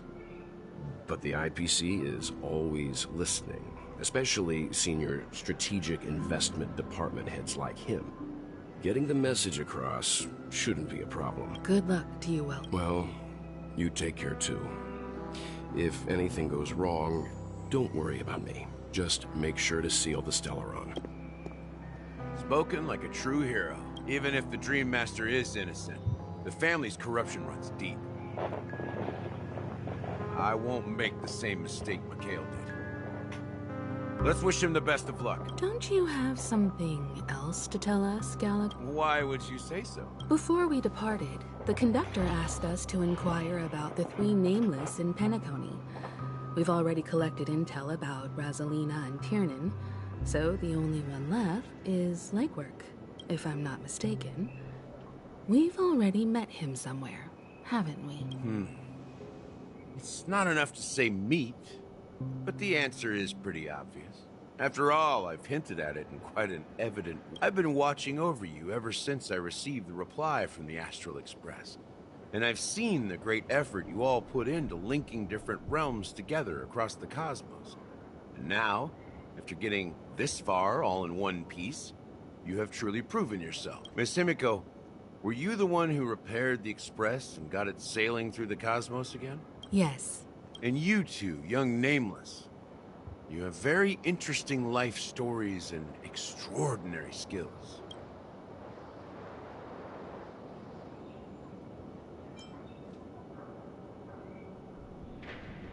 What? Hey, you can't just make up titles like that.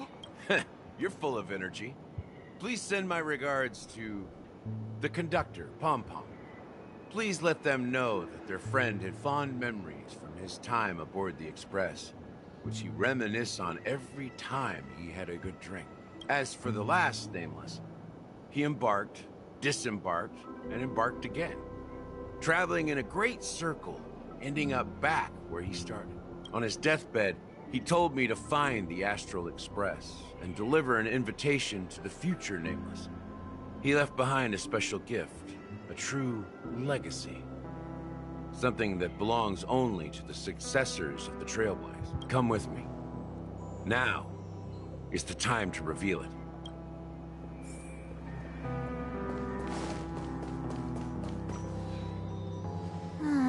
Back here again. Sometimes I feel like you're still alive, old friend. Like you've still got so much to say and do. I've kept my promise. Brought the future Trailblazers you've waited so long for. I don't know why you were so obsessed with that train. But I remember your last words. Don't let us down, old man.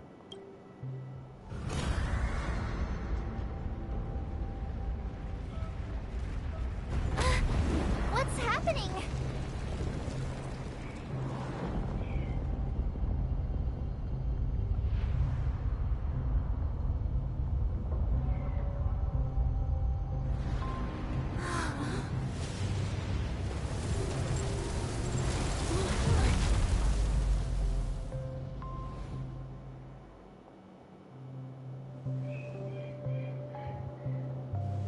Go ahead. His resting place lies in the garden up ahead. The first and last Nameless of Penacony, Mikhail Char Legward, the Watchmaker.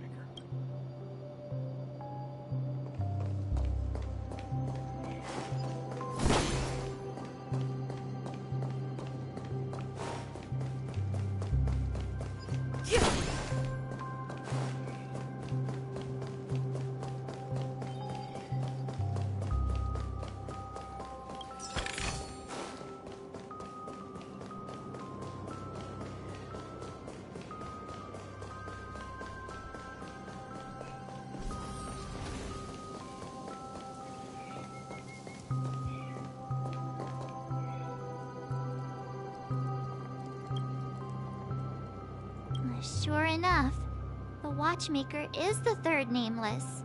Even I could guess that one. The legacy he left behind was a dream bubble. I believe inside that bubble, there's something that holds meaning only for the nameless. After all, when I checked its contents, I found nothing inside. Maybe some Trailblaze runes? Even more mysterious than me. Well, let's have a...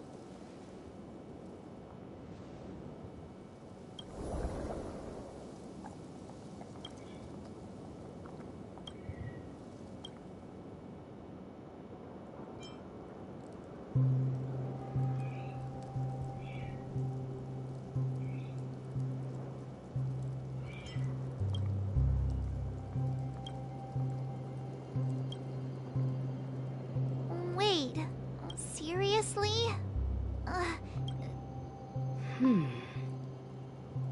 How could a dream bubble be empty? Just as I suspected, that old man always had this strange belief in the nameless and the Trailblaze. And I never understood where he got that confidence from. Especially since he never managed to get in touch with the Express while he was alive. I could never figure out what was going on in that old man's head. But this empty dream bubble is so typical of him. He was always full of weird fantasies and incomprehensible romantic... Don't think that's the case, Gallagher. Don't start getting all philosophical on me. Just as Mikhail believes in the nameless of the future, we unconditionally believe in the nameless of the past. How could they leave with regrets for the future when they were ready to dedicate their lives to the land they loved? There must be something contained in this dream bubble. It's just we haven't figured it out yet. You also have faith in the Watchmaker. Well, I'm a follower of that's why I understand what faith means in the path of Trailblaze. And I also want to know what he left behind. I'll leave it to you guys then. Can I borrow your pet? I need to make a trip back to Golden Hour and check something at the... It's for Mikhail, and for the future of Penacony. Welcome to the Reverie Hotel. How may I help you? Greetings. We're the Nameless from the Astral Express, and we'd like to check in. The Astral Express? But I thought... Yes, my companion's already checked in. My name is Dan Hao, and I believe my personal information is recorded in your system. I see, but your companion said you wouldn't be coming due to a change of... Now the plans have changed. And you... Me? I'm Pom Pom, a new nameless who's also with the Astral Express. He's my fellow Trailblazer. We responded to the family's invitation before he boarded the Express, so he wasn't registered in your system. Is it possible to accommodate him? Oh, I see. Another one of the Nameless had a similar situation. Seems like a lot of people are joining the Trailblaze these days. Since there's a precedent, it shouldn't be a problem. Just give me a second to contact your... I'm sorry, dear guests, but it seems I'm unable to reach the other members of the Astral Express. What do you mean by unable to reach... My apologies. This is the first time I've encountered a situation like this. However, the system indicates that those guests are still in the dreamscape. How about this? Give me their room number, and we'll go check on them ourselves. I'm afraid that's not possible. I need to verify both of your identities before I can... How about you just wake up someone? Let's say, Welt? I'm sorry, but there are strict rules regarding forced awakening. It cannot be done without the proper clearance. So nothing works, huh? What's your solution then? Are you saying we sleep here? At the reception? Please be patient. We need to contact your companions in order to confirm... And now it seems you need to confirm our identities before you can contact our companions. It seems... Oh, fudge! Look, nothing personal, but if you can't handle this, go find someone else who can, okay? Please come. Calm down, dear guests. I do recall that Mr. Sunday, the Oak family head, personally handled this issue earlier. Oh, please wait a moment while I contact... I don't think she's trying to give us a hard time. She really just doesn't know what to do. I have a bad feeling about this. You tried to contact them on the Express earlier, but they didn't respond. Something doesn't seem right. I need to leave for a moment. You can stay here with the receptionist. Sure thing. Just don't keep me waiting forever. Don Hung seems pretty worried about his companions. I should give him some space. Stressing out about it won't help anything. I probably can't see his abilities, but it'd be pretty cool to see it. The Charmony Festival is about to start! I'm so excited! Hey! You guys here for the Charmony Festival too? Well, I didn't come all the way here specially for the festival. Honestly, I don't really even know what it's about. But I heard it's a lot of fun! Well, back in my home world, Anaria, we have festivals like that all the time. My dad threw me a birthday party one time that was just as extravagant as the Charmony Festival. Oh, come on! The Charmony Festival is a once-in-an-Amber-era event. How can a birthday party compare? Well, you never know, right? Maybe on her world, birthdays only happen once in Amber Era. Anyway, let's forget about that. Have you heard about the, unsettling things happening in the dreamscape? Unsettling things? What could possibly go wrong? It better not ruin the Charmony Festival! I've been looking forward to it! Relax. With a big event like this, there's bound to be lots of gossip and rumors. Don't worry. If anything does happen, the family will be on top of it. Oh, that's a relief. I didn't come all this way to see the festival go down the drain. Well, looks like I won't get any fudging clues out of these two. They're clueless. That attitude in the voice is pretty interesting.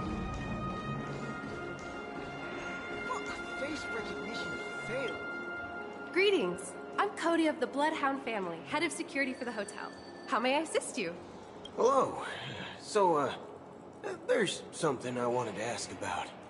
I've been hearing some unsettling rumors about certain incidents that might affect the Charmony Festival. Do you think there's anything to be worried about? I've traveled all the way from the Hayaii Federation, and I don't want my trip to be ruined. What do you mean? Wait. You haven't heard?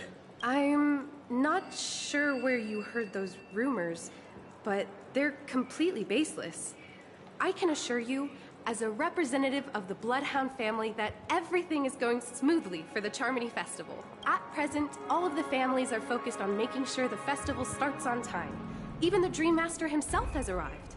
So don't worry, your trip won't be in vain. That's a relief to hear. She doesn't appear to be acting. So, it seems that even the hotel staff are out of the loop. Back already?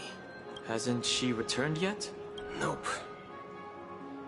I'm starting to wonder. Sending her to contact Sunday was a good idea. Neither the staff nor the guests seem to know anything about what's happening in the dreamscape, and wherever we go, all we see is people enjoying themselves. Definitely not a good sign. I agree. Another unusual thing is that the Oak family is supposed to be in charge of organizing the council and managing everything inside and outside the dreamscape. I walked around the hotel, but didn't meet a single member of the Oak family on such an important day. Well, I'll be forked. If I remember correctly, the head of the Oak family is that Sunday guy, right? We shouldn't linger here too long. Let's go back to the Express for now. Not so fast.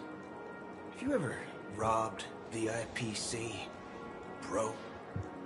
If you run away now, everyone will be chasing after you. Are you suggesting we sit here and do nothing?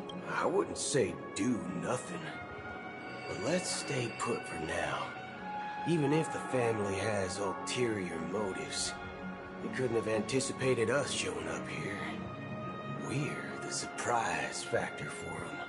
They don't want to attract unwanted attention from certain outsiders, so they won't do anything reckless. See? The IPC lackeys are keeping a close eye on this hotel. If I were a family member, I'd find an official excuse and keep the surprise factors here. If we just wait here, that would be like walking into their trap. Of course, we don't need to walk into their trap. I gave a backup plan to the memo keeper. If it turns out we won't be allowed to enter the dreamscape, she'll order a drink for me in the VIP lounge at the hotel. In reality... a secret signal. That's right. Oh, a concrete object can indeed help the memo keeper establish a connection with you. But Boot Hill, if you have more backup plans in the future, I hope you'll let me know in advance. I'm sorry, but it's one of my quirks. I have too many unreliable friends. And if I reveal that I have backup plans, things can go awry. And that would leave all backup plans completely useless. How do we get into the VIP lounge? This is where my street smarts come into play. You can actually book a stay on. You're the lobby manager, right? Yes, I am. How may I assist you? We're the Nameless from the Astral Express. We wanted to check in, but there's something wrong with your system. The lady at the front desk said she would contact the manager, but now she's nowhere to be found. We've been waiting here forever, without any food or water. What the fork, man? Is this how the family treats its guests? Is this your idea of street smarts? Starting an altercation? It's called standing up for your rights. I apologize for the inconvenience. Please wait while we try to contact Mr. Sunday. I'll arrange 2 premium seats in the VIP lounge so you can rest there while you wait. See? Just like that. Just don't call yourself Nameless next time. Wow, this bar's something else. Certainly worthy of the planet of festivities. Good evening, gentlemen. Hey, I have an order for a bottle of Hasdana's White Oak. Can you help us find it? Hasdana's White Oak? I think there might be a misunderstanding. We don't... Oh, no way. Are you sure you're not mistaken? If someone had reserved such a beverage, I would definitely remember it. It sells for hundreds of thousands of credits per bottle, after all. I couldn't afford to cover for such an item if it were broken or locked. That's strange. Well, could it be that the memo keeper couldn't afford it? What should we do now? No need to rush. Let's grab some drinks first. Maybe I arrived too early and he hasn't come yet. Now, let's see what kind of juice malts you all have here. Well, give me a glass of Hingham Valley, 40 years. I'll have it neat. No ice. Wow, that's the most expensive one on the list. You have a taste for the finer things.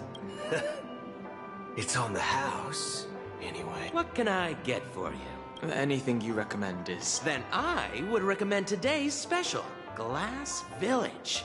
It's classic Soul Glad mixed with Laboon juice. It's refreshing and suits your cool demeanor. Just 1 minute. This flavor. Dynamite barbecue with rocket fuel. Ooh, really hits the spot. Truly, the finest sherry cask-aged malt juice in the cosmos. Dynamite barbecue with rocket fuel. Is that really something that humans enjoy? Hey, this guy doesn't know anything at all. As long as you're satisfied, dear guests, please enjoy. Let's give the memo keeper another half-system hour. If she doesn't show up, we'll need to come up with a new plan. In the meantime, let's take stock of the situation. What do you think? The situation is unclear. Something must have happened on the planet of festivities, but the public is unaware of it. Someone in a position of power within the family must be covering it up. It's unusual for the followers of the Harmony to invite other factions, let alone the IPC and the Masked Fools.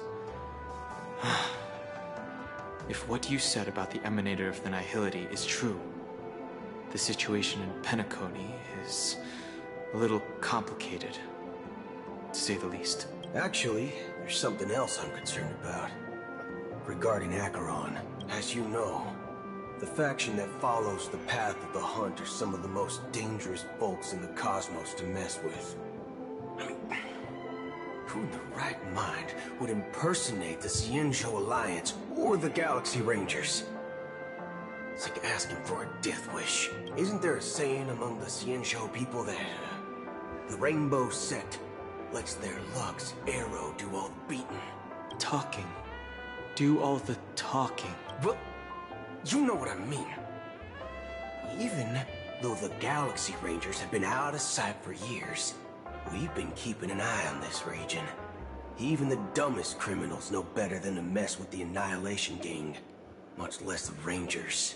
But that Acheron lady, she doesn't seem like a lunatic at all. On the contrary, she's highly logical and organized. She knows exactly when to hold back and when to strike without mercy. And do you believe that someone like her would have an ulterior motive for impersonating a Galaxy Ranger? I'm not entirely sure, but I do have my suspicions. Maybe she knows a Galaxy Ranger, or perhaps she's trying to lure us out for some reason, which I can't figure out. Anyway, what worries me more are the anomalies within the family. They've summoned followers from various paths for the festival. No matter how generous such a gesture is, this move seems highly unusual, unless the invitations weren't sent by them. If that's the case, it's even more intriguing that the family insists on organizing the Charmony Festival, despite the chaos. Maybe it's Shipei the Harmony pulling the strings. You find it beyond human understanding because it wasn't arranged by humans at all. People do stupid things out of irrational impulses. They abandon their principles when self-interest is involved. They believe in things they know they shouldn't, and fudge. They even break their own rules. But Eons don't. They stick to their determined path and never turn back, even if they reach a dead end. You think Shipei's will is behind all this? It may not necessarily be Shipei. There's definitely some higher entity involved. I know it may sound pessimistic, but if human free will were reliable, why would we even need Galaxy Rangers? It's much simpler when you boil it down to the eons and paths.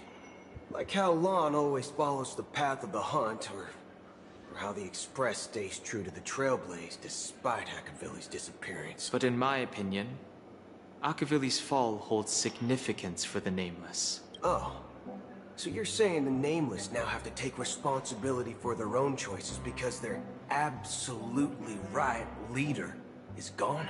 Exactly. I believe the purpose of the journey isn't just about following a path that's always considered absolutely right. It's more about doing your best to choose the right path for yourself among countless possibilities, even with limited insight and judgment.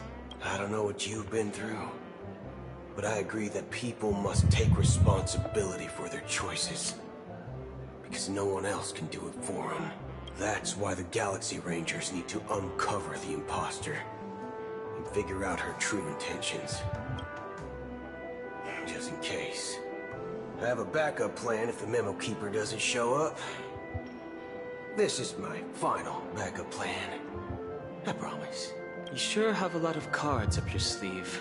Well, going back to my old career would make things a lot easier. By the way, when you were walking around the hotel, did you happen to see any important-looking guests? What's your plan? It's simple. We just grab some hostages and use them as bargaining chips with the family.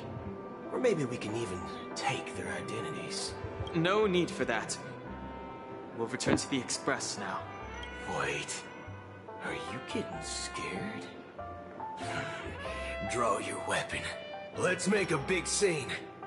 Are you leaving, esteemed guests? Would you like to cancel that As Donna's White Oak you just ordered? Huh? As Donna's White Oak? But didn't you just say... Ha ha. Looks like you are a bit intoxicated, esteemed guests. You ordered a bottle of As Donna's White Oak just a moment ago. Looks like your Memo Keeper friend has finally arrived. Oh, right. Sorry, my memory's not the best. You know, too many modifications and all. Anyway, let me check. Well, fork me. It says Donna's White Oak, all right. And there's a note. I'll be waiting for you on the Astral Express. No mistake. That's her message to you. She knew the hotel wasn't safe, so she suggested we find another place. Well, looks like we took a detour, but now it's back to the Astral Express. So, what are we waiting for? Let's go. Such a weird guy. You're back? 2 guests just boarded saying they were looking for Boot Hill, so I told them to wait in the parlor car. Oh, just in time. 2 guests? Yeah, or 2. Look, we welcome all passengers on the Astral Express, but sneaking in like that, you have no regard for etiquette. My apologies, conductor. It was an oversight on my part. I assumed you were already acquainted with the garden. Given the chaotic situation in Penacony, the Nameless are the only ones we can truly trust right now. You are the Memo Keeper.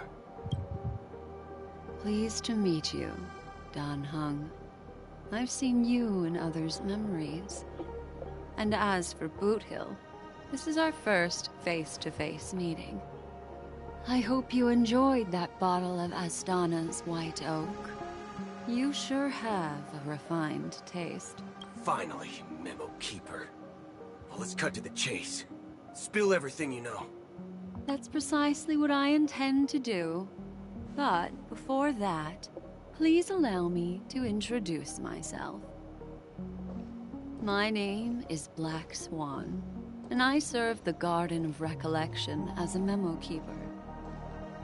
As for Acheron's story, I'm sure she knows it better than I do. Greetings. I'm Acheron. What? You Garden of Recollection shirtbag! You betrayed me! I apologize, but she did that at my request. Due to certain reasons, I have been exiled by the family. Thankfully, this Memo Keeper came to my aid, and helped me escape their surveillance unnoticed. To be honest, it was more like stalking than helping. And the process was far from unnoticed. But we did escape. I asked her to guide me to a place beyond the family's reach and to contact a few trustworthy individuals. Namely, all of you. Trustworthy? Son of a nice lady. You think I'm dumb or something? How about this? I'll put a few bullet holes in your head and see what secrets spill out. Then, we can talk about trust. It doesn't have to be like that. I'm willing to answer all your questions, but not right now. If my cover hadn't been blown, we might have had more time, but at the moment, we don't have any other options. No other options? What do you mean? This is the only way I can ensure everyone's safety. I kindly request an immediate warp jump out of the Astana star system.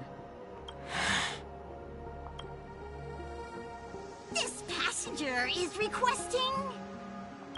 As far as I can tell, she's not a threat, and seems to be telling the truth. I've briefly traveled with your companions and know their whereabouts, Dan Heng. Please rest assured, your nameless companions are safe, but they need our help. As for Boot Hill, you may have guessed. I've been waiting for you. Galaxy Rangers are known for their elusive nature and limited contact with each other. So this was the only way I could reach out to you. Only by doing this can I find a true Galaxy Ranger and fulfill a long-standing promise. To return his relics to their rightful owner. Someone once told me that every rainfall is like a gift from the heavens, a sign of their mercy upon the world. Raindrops are said to be the tears of the gods, shed in response to the sorrows of the world. Their constant pouring is a reminder that the gods haven't abandoned us yet. So, how long has this rain been going on for? I used to believe, just like you, that it would eventually stop. Years and decades passed. And in the end, such hope faded away before the rain did. Looks like the god you mentioned doesn't exist after all. Well, mortals who walk the paths are like sailors on a vast ocean, leaving behind a trail that creates countless ripples of possibilities. These ripples last longer than the fleeting lifetimes of humans, and for some, their presence leaves such a strong mark that it's reflected in the waves. Like those shadows on the ocean. Sin-thirsters, the obsessions of the Pathstriders. They emerge from the depths of IX, seeing themselves as masters of their own destiny, unknowingly repeated the actions of their past lives. They emerge from the nihility and head toward it, leading purposeless lives. However, these hollow phantoms, they were once my dear companions. A group of Galaxy Rangers. Are you watching over them? Watching over them? No. I'm guiding them toward transcendence. It was a brutal war. A crusade that shook the universe. The universe witnessed the fall of Zulo, the Lord Ravager, but it came at a price. A price so hefty that only those who were there still remember. The unwavering determination of the Hunt followers persists even in death. So someone must guide these lost souls to their life beyond. They were heroes in their time, and they shouldn't be reduced to mere puppets of nihility. As for me, I've suffered too many losses on that battlefield to advance any further.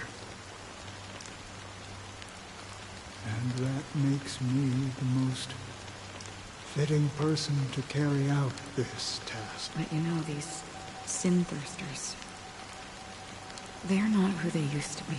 Does this seem pointless to you? Well, some tasks have to be done, even if they are. I can help you. For what? For the meaning of the nihility. That's what I've been seeking. I see. After all, this realm is off limits to ordinary souls, right? Thank you, stranger. I wish that you find what you seek. Before we part ways, I have one more question. It is true that their actions and even their entire lives may seem pointless from our perspective. But if, and it's just an if this is what the departed ones expected, should we try to change it? A good question. And a profound one. I don't know the answer. What I do know is that someone will stand at my grave and place a bouquet of flowers on it.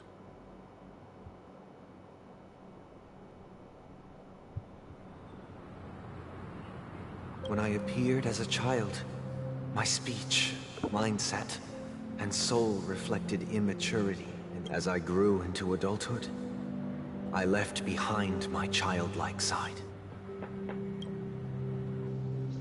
I humbly request your blessings, esteemed advocate of Shipe. Come to me, my kinship. I have sought their presence with us. As you wish. I have faithfully served the Alfalfa family for nearly a decade, promoting the path of the harmony to the best of my ability. However, I made him out of laziness. Do you sincerely repent? Yes. Have you examined your soul? Are you willing to accept? Very well. Show your dedication and goodwill. Praise Shipe. And thank you, esteemed advocate. Next. Please. I hope... Rest assured. Oh, great. I see. But the Bloodhound family got... The family is ready to forgive. Oh, thank you. Next. Hey! Long time no see, Mr. Sunday. I have sought their presence with us. Sure. Let's just get this over with. That's it. Nothing more. Can we wrap this up? I've got a robo-ball game to catch, you know? Do you seek to atone for your sins through good deeds? My sins? Starting to sound like a saint, huh? Well, let me tell you something. Neither the family nor you have the right to judge me. You think nobody knows what your precious family has done? About the watchmaker? Huh? Don't kid yourself, Featherbrain. Those dream chasers might be fooled by your act before you start spouting off your holy well. I've spent enough time in confession today to enter the Harmony's paradise, right? Then I'll take my leave. Good luck with your election, and, don't make me regret my investments in you.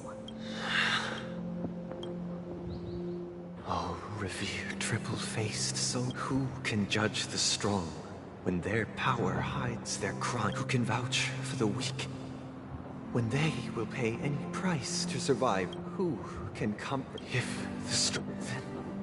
Who? Brother? Brother, are you all... I'm fine. I've been working long hours, and I just made a trip to Dreamflux Reef and back. So, I'm a bit out of sorts.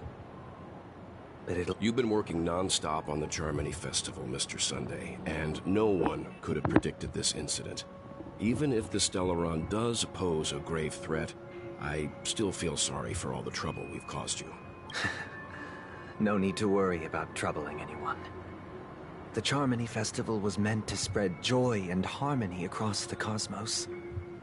But now that we know the truth, I'm afraid we'll have to cancel it. It has always been our wish to make everyone happy, so... we'll do our best to explain everything to the Dream Master. I'm sure he'll understand, even if the negotiation does not go... You know, since arriving in Penacony... The Dream Master rarely... So much. Perhaps he'll be... Let's... Indeed. it's about time. Don't worry. It's Mr. Sunday! Hey, come over here! Mr. Sunday. Hey there! Okay, see the moon in the sky? If I just reached out my hand? The moon? You mean the Grand Theater? Yeah. Look at me. I've been away from home for too long. I must be missing that moon. But it's no big deal. The Grand Theater here looks much better than the moon back home. It's just... they told me not to suck. Selling everything you had. Why would you go to such lengths? Why? Can't you see? Life back home is miserable.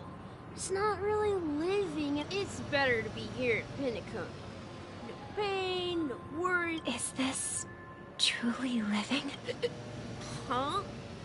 What did you say, young lady? I didn't quite catch. Oh, it's nothing. Oh, yeah. See you around, Mr. Sunday. What's up, sis? This is the land of the dreams. But why do they live like this? The man we ran into... he doesn't seem happy at all. Even though sweet dreams are nice, they're just... I suppose you have a point. But, in my opinion, that's how most people live their life. Why do you say... You think that man is not actually living, but that's not quite accurate. Even without Penacony, people create their own illusions called self-value. People believe they have a predetermined value to fulfill. Gaining value means gaining power, and those deemed worthless are seen as the weak. However, value doesn't come out of thin air, and there's a limit to it. Are you suggesting that this is not how things should be? Exactly. But, ironically, people don't think there's anything wrong with it. The survival of the fittest. That's where all the tragedies in the world come from. No tragedies exist here. Only happiness. Although in its nascent form. Isn't that the same paradise we yearn for in our dreams? Perhaps that man is just an exception. Let's not jump to conclusions. Yes. Seeing is believing.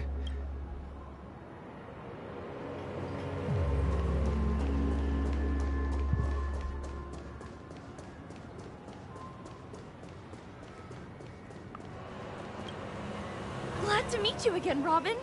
How are the preparations for the Charmony Festival coming along? It's going smoothly. Thanks for making the trip to join the festival. You're too kind, Robin. It's a pleasure to have guests from all over the universe celebrating Day. I can't stand being lonely or bored, so this jubilant dreamscape is perfect for me. But if this went on forever, would it get boring too?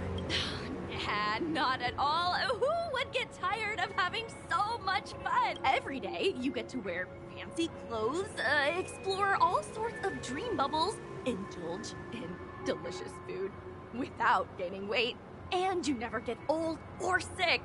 As long as you can afford a room, this place is the ultimate paradise. But you know that only a few things can be brought back from the dreamscape to reality, right? That's exactly why I don't plan on bringing anything back. Just enjoying the dream itself is good enough for me. I mean, I'm not one of those long-living species. I only have around 60 or 70 years in this lifetime, and there's so much to worry about. Being happy here is pure bliss. Only in this sweet dream can I truly feel like I'm in control of my life and fate. Who would want to go back to reality after experiencing this bliss? I see. And I wish you a fantastic Seems like that guest's perspective didn't resonate with you either. She had a valid point. I could sense her genuine happiness. What you're trying to say is, she thinks she's in control of her life. But in reality, she's just escaping from reality and seeking solace in this sweet dream. Well, She did make mention of being able to afford a room. Didn't she? However, the paradise in our dreams, it doesn't have to end. No. And the paradise we yearn for shouldn't be just a fleeting dream either.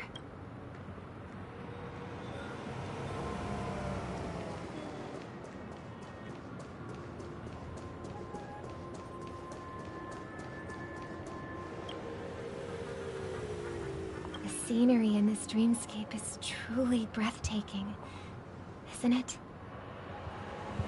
Oh, Robin. Can't believe I'm meeting you in person here. What an honor. You're right. Even though time stands still in this dreamscape, it always feels fresh. I find something new every time. A philosophical mind. Oh, not at all, no. With little time left, I yearn for meaningful conversations, especially with someone as esteemed as you. Do you mind if we chat? It's my pleasure. Yeah. I was part of a war, and while escaping from the Sarkosian mothership, I got exposed to some radioactive material. And then, all my... How heart-wrenching. They have. And I'm true. My physical body is now in the dream pool, sustained by life support. The me you see here is whole, rational, and no different from any other person. But I can't say the same for the me in the hotel room. My true appearance. Huh. I hope you never have to witness it, Robin. So... Just being able to live at all is good enough for me. You know, whether it's in this dreamscape or not, well... I don't really have much say in the matter. My world has been torn apart. And my life could end any second. So... even if this whole place is an illusion, it's still my paradise. And I'll treasure every moment I spend here. How I envy those everlasting things. That old man's story. That's precisely why this sweet... However... There will be a way out. Penacony is already on the right track. He's a weird person. Look what we have here. A lovely young lady. Brother, what a surprise to see you again. Show yourself. Your trick won't work on us. I've heard that a skilled masked fool received an invitation too. That must be you, right? Did you enjoy yourself? Barely. The people here are way too gullible. A little bait is all it takes for them to bite. And they run away at the slightest hint of danger. In other words, they're naive and cowardly. Now that you've had your fill, it'd be wise to leave before it's too late. The music of the harmony doesn't tolerate discord. What? Now that you have the real Robin, I'm useless? Oh, how disheartening. I've done so much for the family. You should be thanking me, because if it weren't for me cleaning up this mess, Penacony would still be in shambles. That was a personal request from the head of the Iris family, and it has nothing to do with us. Step aside and stop causing trouble for the Charmony Festival. The Charmony Festival? You think you can scare me? You think I have no idea what you're planning? I don't care what you're thinking, chicken wing boy. But I'm pretty sure our lovely Robin won't be appearing on stage. After all, you're well aware of what a sorry state this dreamscape is in under the banner of harmony. Penacony, the land of the dreams. Is this truly the paradise you desire? Stop it. What's the rush, chicken wing boy? Did I get to you? Our paradise is none of your concern, masked fool. Leave now, or the family won't tolerate you anymore. All right. I'll go. But Robin, I suggest you seriously consider this. Do you really believe those living in dreams can escape pain? and find true happiness? Well, I've done my part. And now I'm simply waiting for the fireworks to begin. Here, the last 2 gifts for both of you. And don't lose them. If by some unfortunate chance the Charmony Festival starts against all odds, remember to use them during the show. And it'll be thrilling. Bang! I heard a raven cawing in the distance. It seems the Dream Master will arrive soon.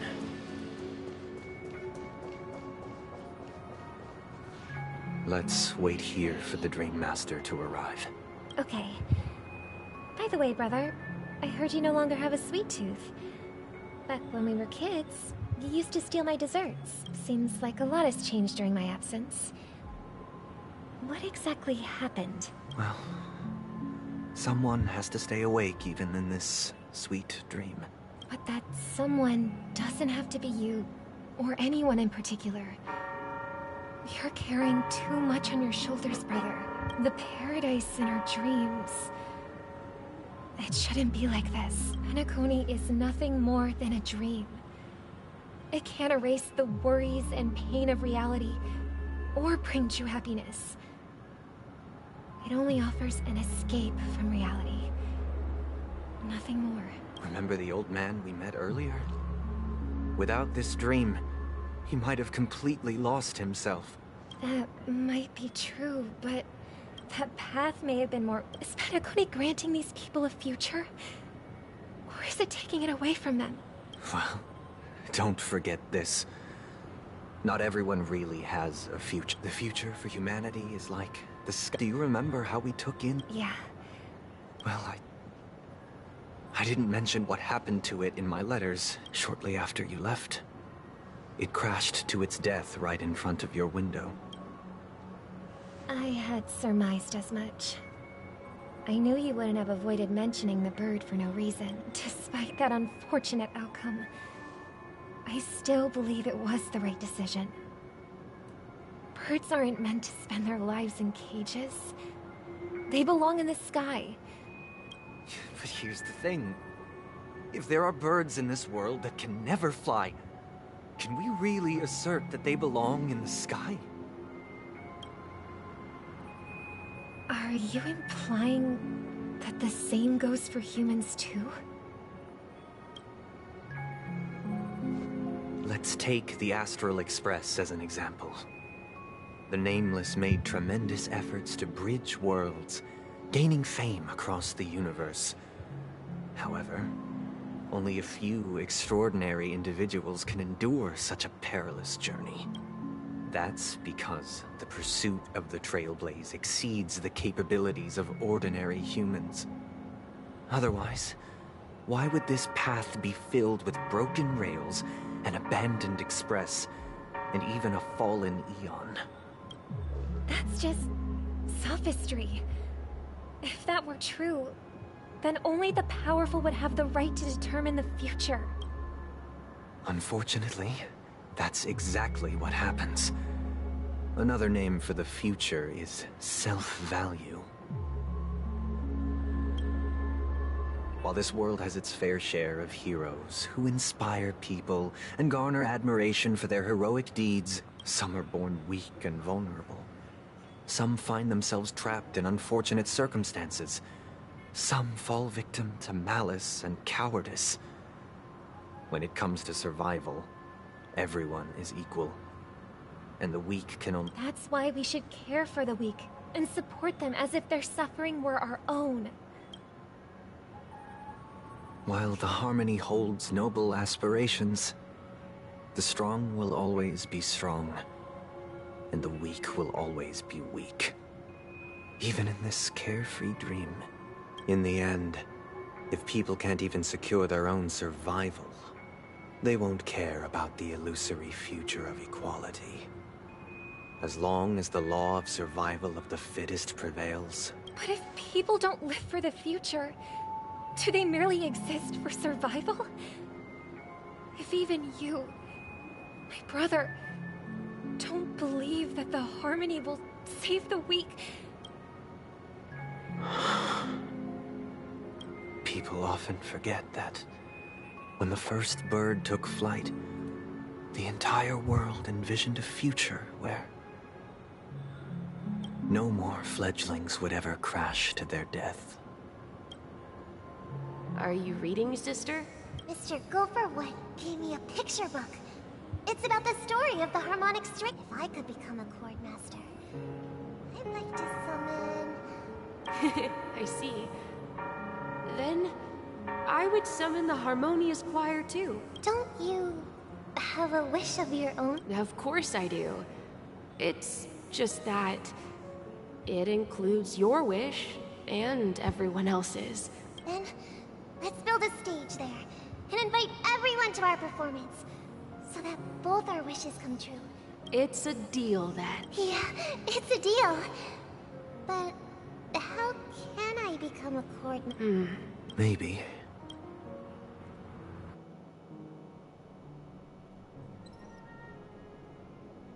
You're back sooner than I thought. Any results? Yes. And now, it's up to us to forge ahead. Since he's already carried out his last wish, my final mission is complete. But pardon me if I sound curt. It's good to have determination. The path Mikhail left for you is not an easy one to tread. Why else would he have chosen to sleep in solitude, staking everything on some nameless in the future? But you have the numbers. And in numbers comes strength. So that might just delay your inevitable. Got any more encouraging words? As I see it, relying on Welt's negotiations alone is far from enough.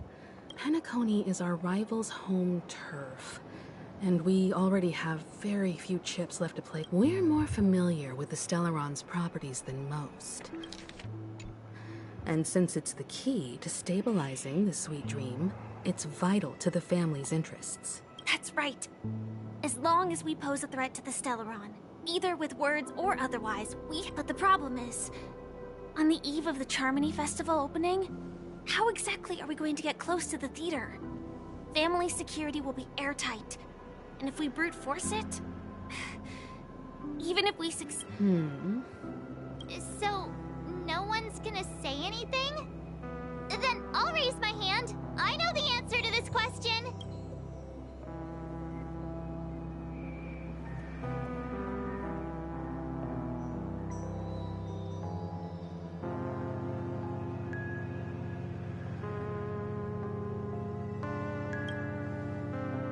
What's that supposed to mean? You'd better believe it. So, I heard that before the Charmony Festival begins, there'll be a pageant to kick off the festival. It's called the Soulglad TM Festivity Auditions, or something. And it's going to be held in the moment of Scorch Sand. As long as we clinch the top spot, we'll be able to attain the title of Festive Superstar, and be able to personally bask in the graces of Miss Robin. Not that that's important. What's crucial is that we can enter the Grand Theater before the audience arrives. So, how do we go about participating in these festivity auditions? I've already procured special invite tickets from Miss Robin's fan club. To tell you the truth, I had been preparing to join the auditions all along. But now it looks like even if I scrape through, I probably still won't have the chance to shake Miss Robin's hand. So they're still running this thing, huh? It was originally just a publicity stunt, set up by Mikhail to drum up attention. We'll follow Marge's plan. Mr. Gallagher, will you be joining us? I'm afraid I won't have the time. As a virtual character, I've already completed my final mission. Should we ever cross paths again? I'd love for you to visit the Express. All right. I'll have to add to that databank of yours you've got on the Express. And Miss Firefly, we thank you for all your support. We're faced with a formidable enemy. We've already come this far together. I'd like to join you for the rest of your journey on Penacony. This is also the spirit of the Trailblaze. Now, everyone, let's prepare to move out.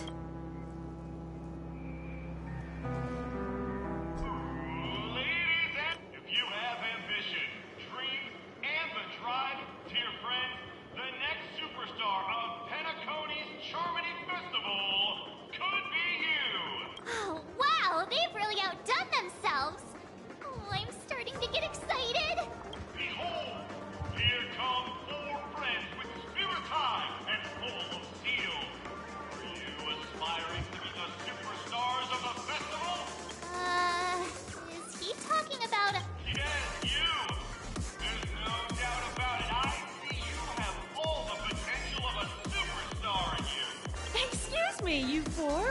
you hoping to get out of all this? As the last group of contestants, how confident are you in overcoming all of the Would you be open to a brief exclusive interview with us? Your journey is long and fraught with peril. The sword and rose!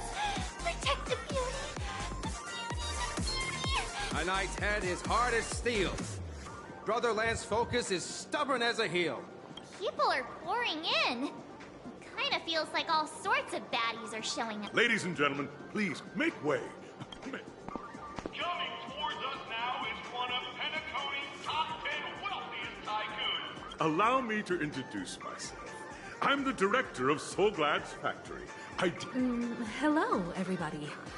I'm Himiko, a nameless from the Don't you guys need to hide your identity? Can't hide it anyways. Penacony is plastered with our posts.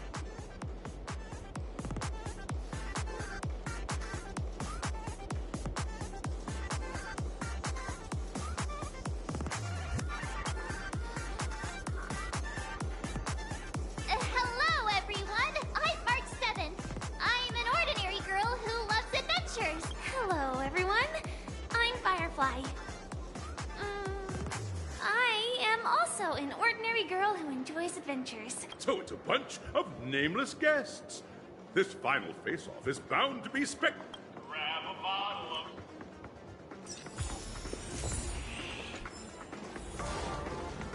of... So much talking.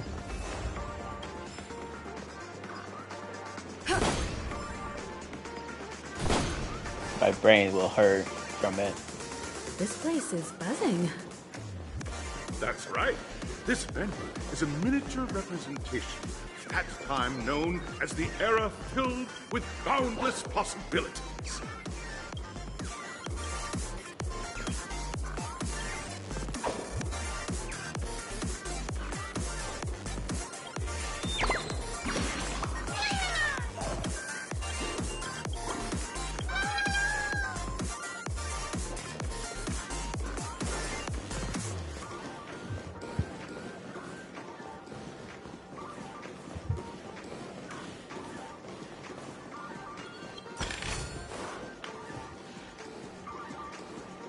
What time is it? 8:40. We got like an hour and 20 minutes. So let's go ahead.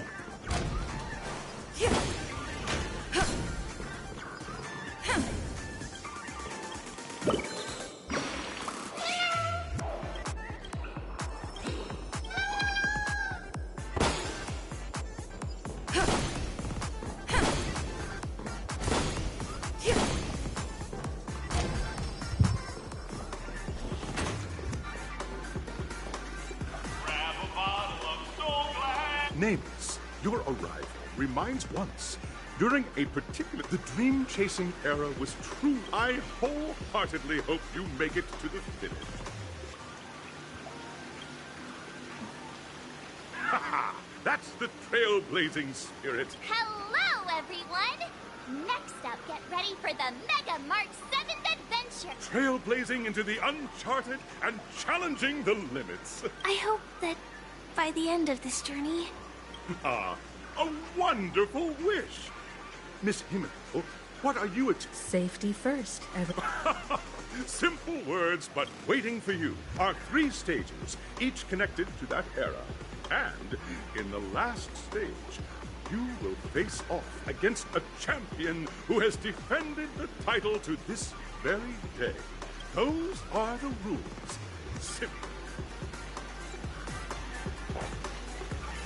Everyone, as the Charmony Festival is drawing closer, March and I haven't known Miss Firefly for too long, and... Fine by me.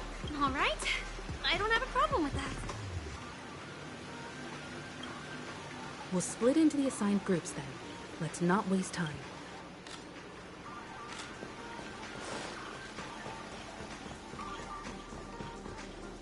Welcome to the first stage of Soulglad Enterprises.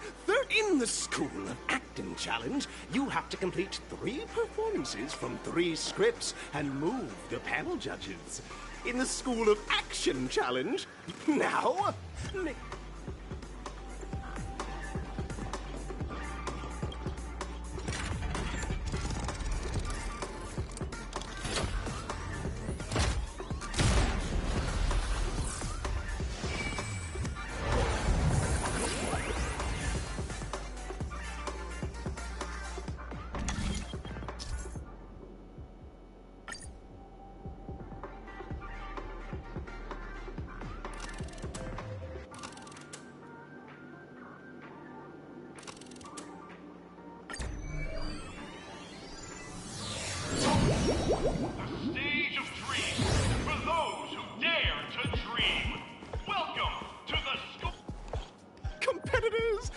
allow me to introduce the rules of this challenge to you. There are 3 stages up ahead. On each, you will find an outline of a script. These 3 scripts were written by the legendary filmmaker, The Watchmaker, and depict various stories from Penacony's era of triumph. Your task is to bring those moments to life. Find the right word. Also, a bit of trivia. We are running out of time.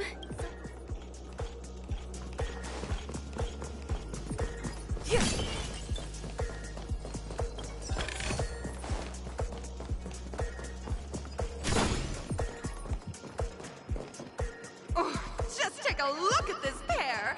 Such star quality, you two!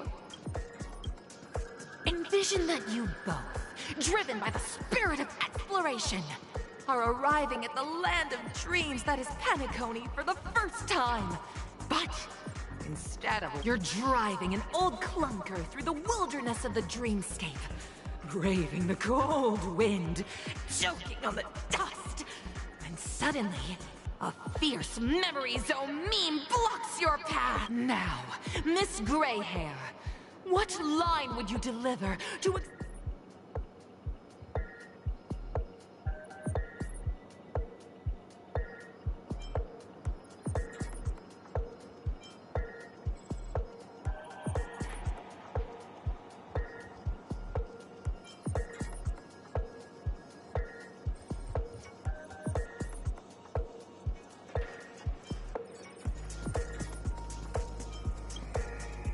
Do you usually express disappointment this way?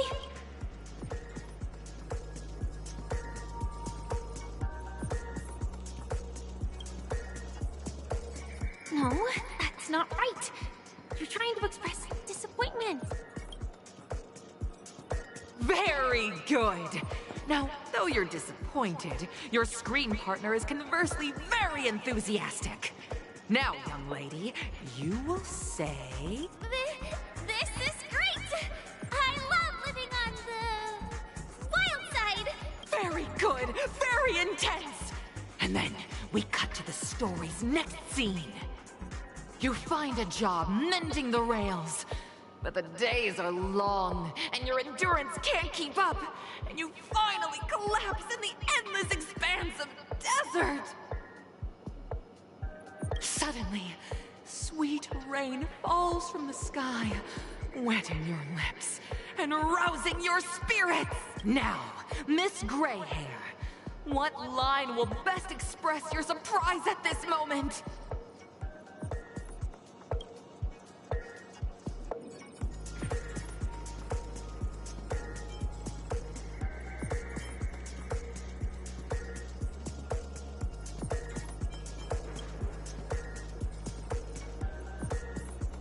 But at this moment, your partner yet gazes into the sky, both her eyes closed. The raindrops fall, blurring her vision, and she tragically says... Perhaps we were never meant to succeed. Right? Fantastic! Both of you have an incredibly solid foundation in dialogue delivery. However, lines aren't everything in a performance. Please continue this story on the second stage. Up next, you'll be challenged with a body language test. I hope these tests won't take too long.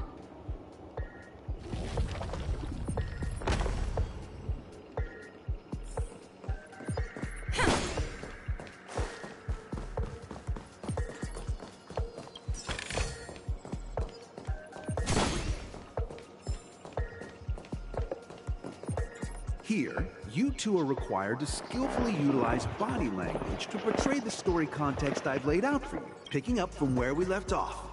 A heavy downpour saves you both stranded in the desert. This rain quenches the anger in your heart. You look to your companion, now completely devoid of fighting spirit, wanting to comfort her. At this moment,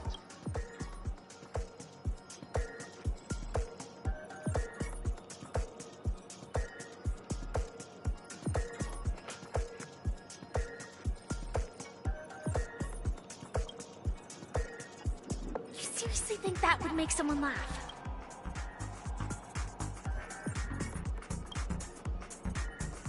The test now is about body language.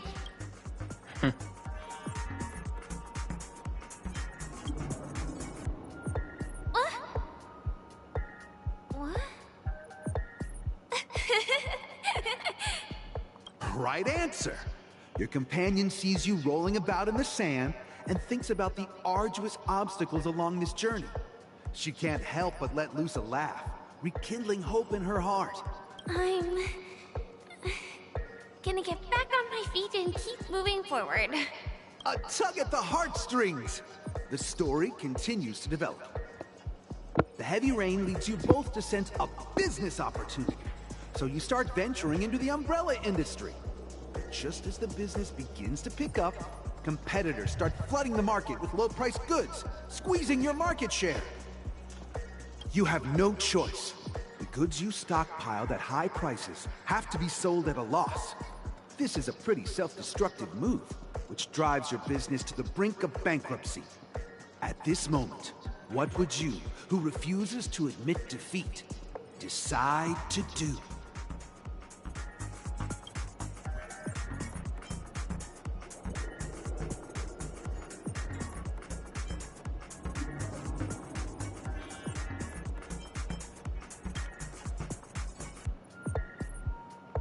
It's totally giving up! Come back here!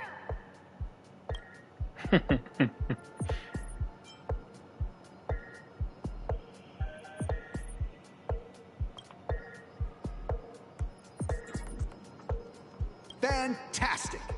But it's a pity your friend does not agree. Seeing that you're up to your eyeballs in debt, she sees nothing but despair in her future. I leave Penacony in utter disappointment! Is that okay? Of course! Absolutely! I was this close to tears! Both of you possess exceptional acting talent! However, the true test is yet to come. You're about to encounter the harshest judge this show has ever seen. You'll need to rely on perfect performances if you want to win them over.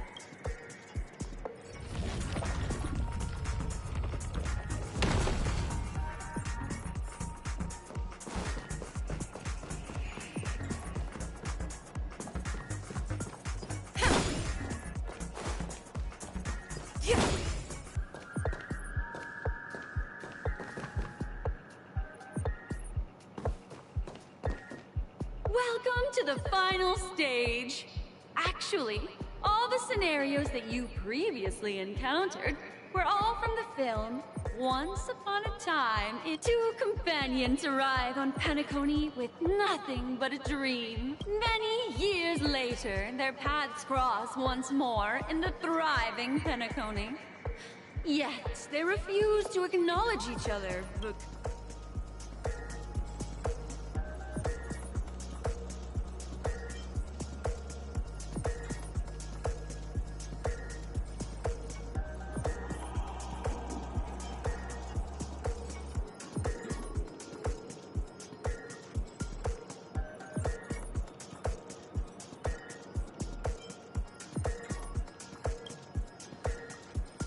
Against the backdrop of a revitalized Penacony, the joy of reunion mixes with the sorrow of fast separation. Give it a shot.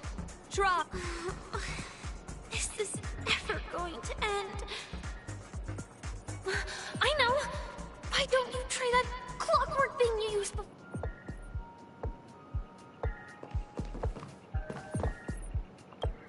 Your performance...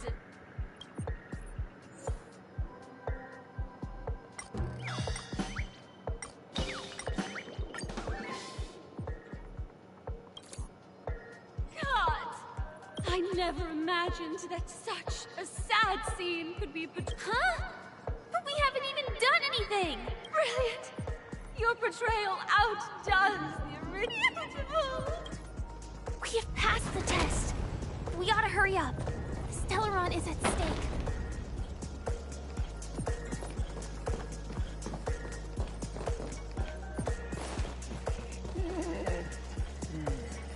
Interesting. Level wait, 67. Oh, my kid is level 70. A little bit curious about these guys, though. Freeze! Smack.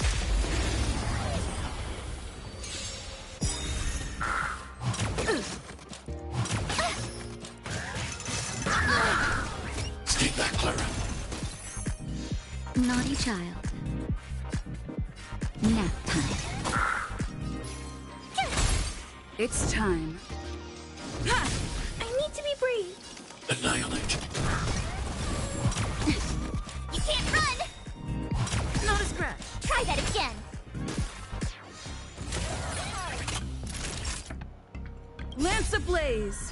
Lance forward. Told you I could fight. It's time.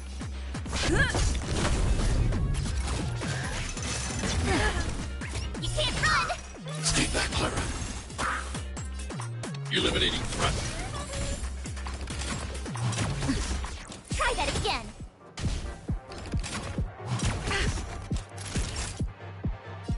Nap time. My turn. Gotta try hard to watch this awesome move.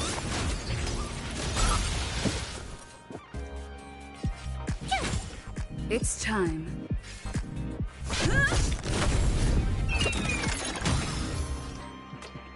Hide.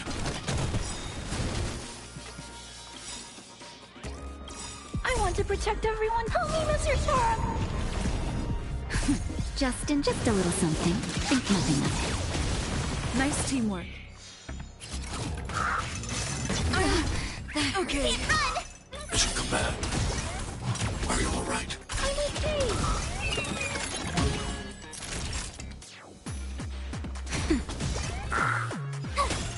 I'm on guard.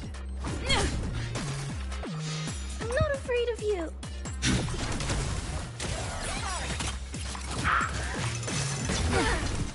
Try that again. Stay back, Clara. Time for a shot.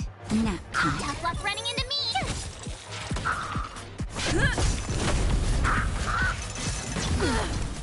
You can't run. Stay back, Clara.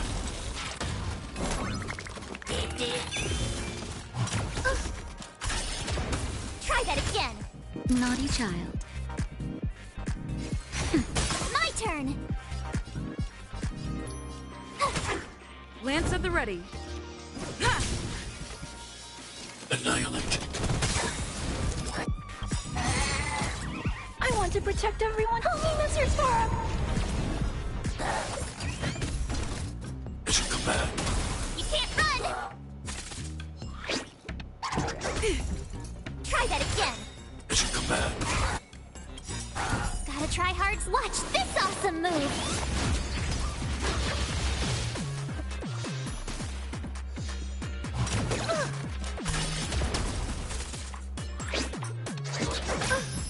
Stay back, Clara. Time for a shot. That's better. Thanks. I'll never forget you. Target threat index. Look. Hide.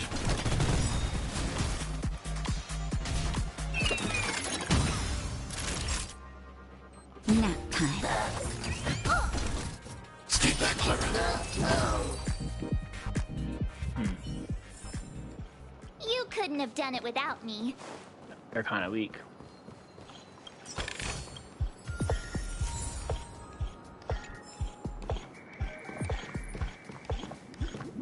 Congrats to both of you. Look at the time. That red hair can... You'll find out eventually. You have the option to choose gunfire and undergo Brother Hanu's trial, or time, where you'll face Clucky's trial. And now...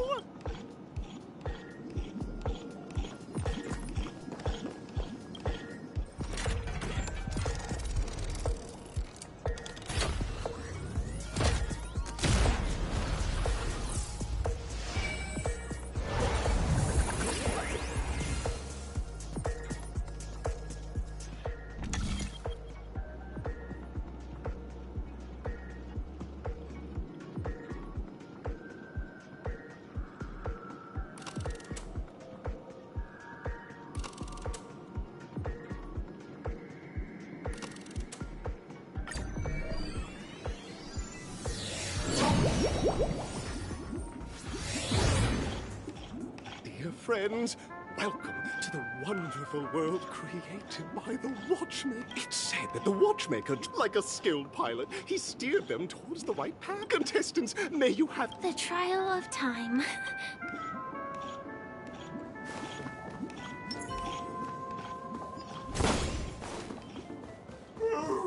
Am I just a frail rich? Am I just an expense?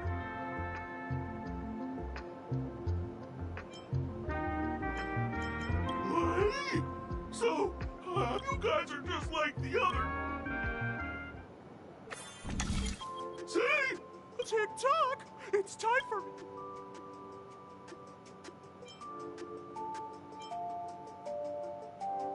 Clocky? In Dreamville, Clocky is everywhere and can do anything. Like, right... I can't believe it's actually Clocky! Why would you come and visit a failure of a clock like me for... You see, we're all clocks. We're family. I came across a startling revelation, yes, please. Just leave me be. Oh, dear. Seeing it like this is...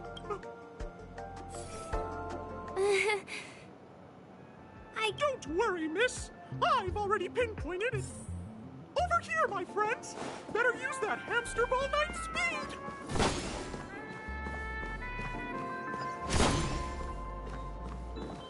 Well, alright. This is probably a good place to end it. Thanks for watching, and I will see y'all in the next one.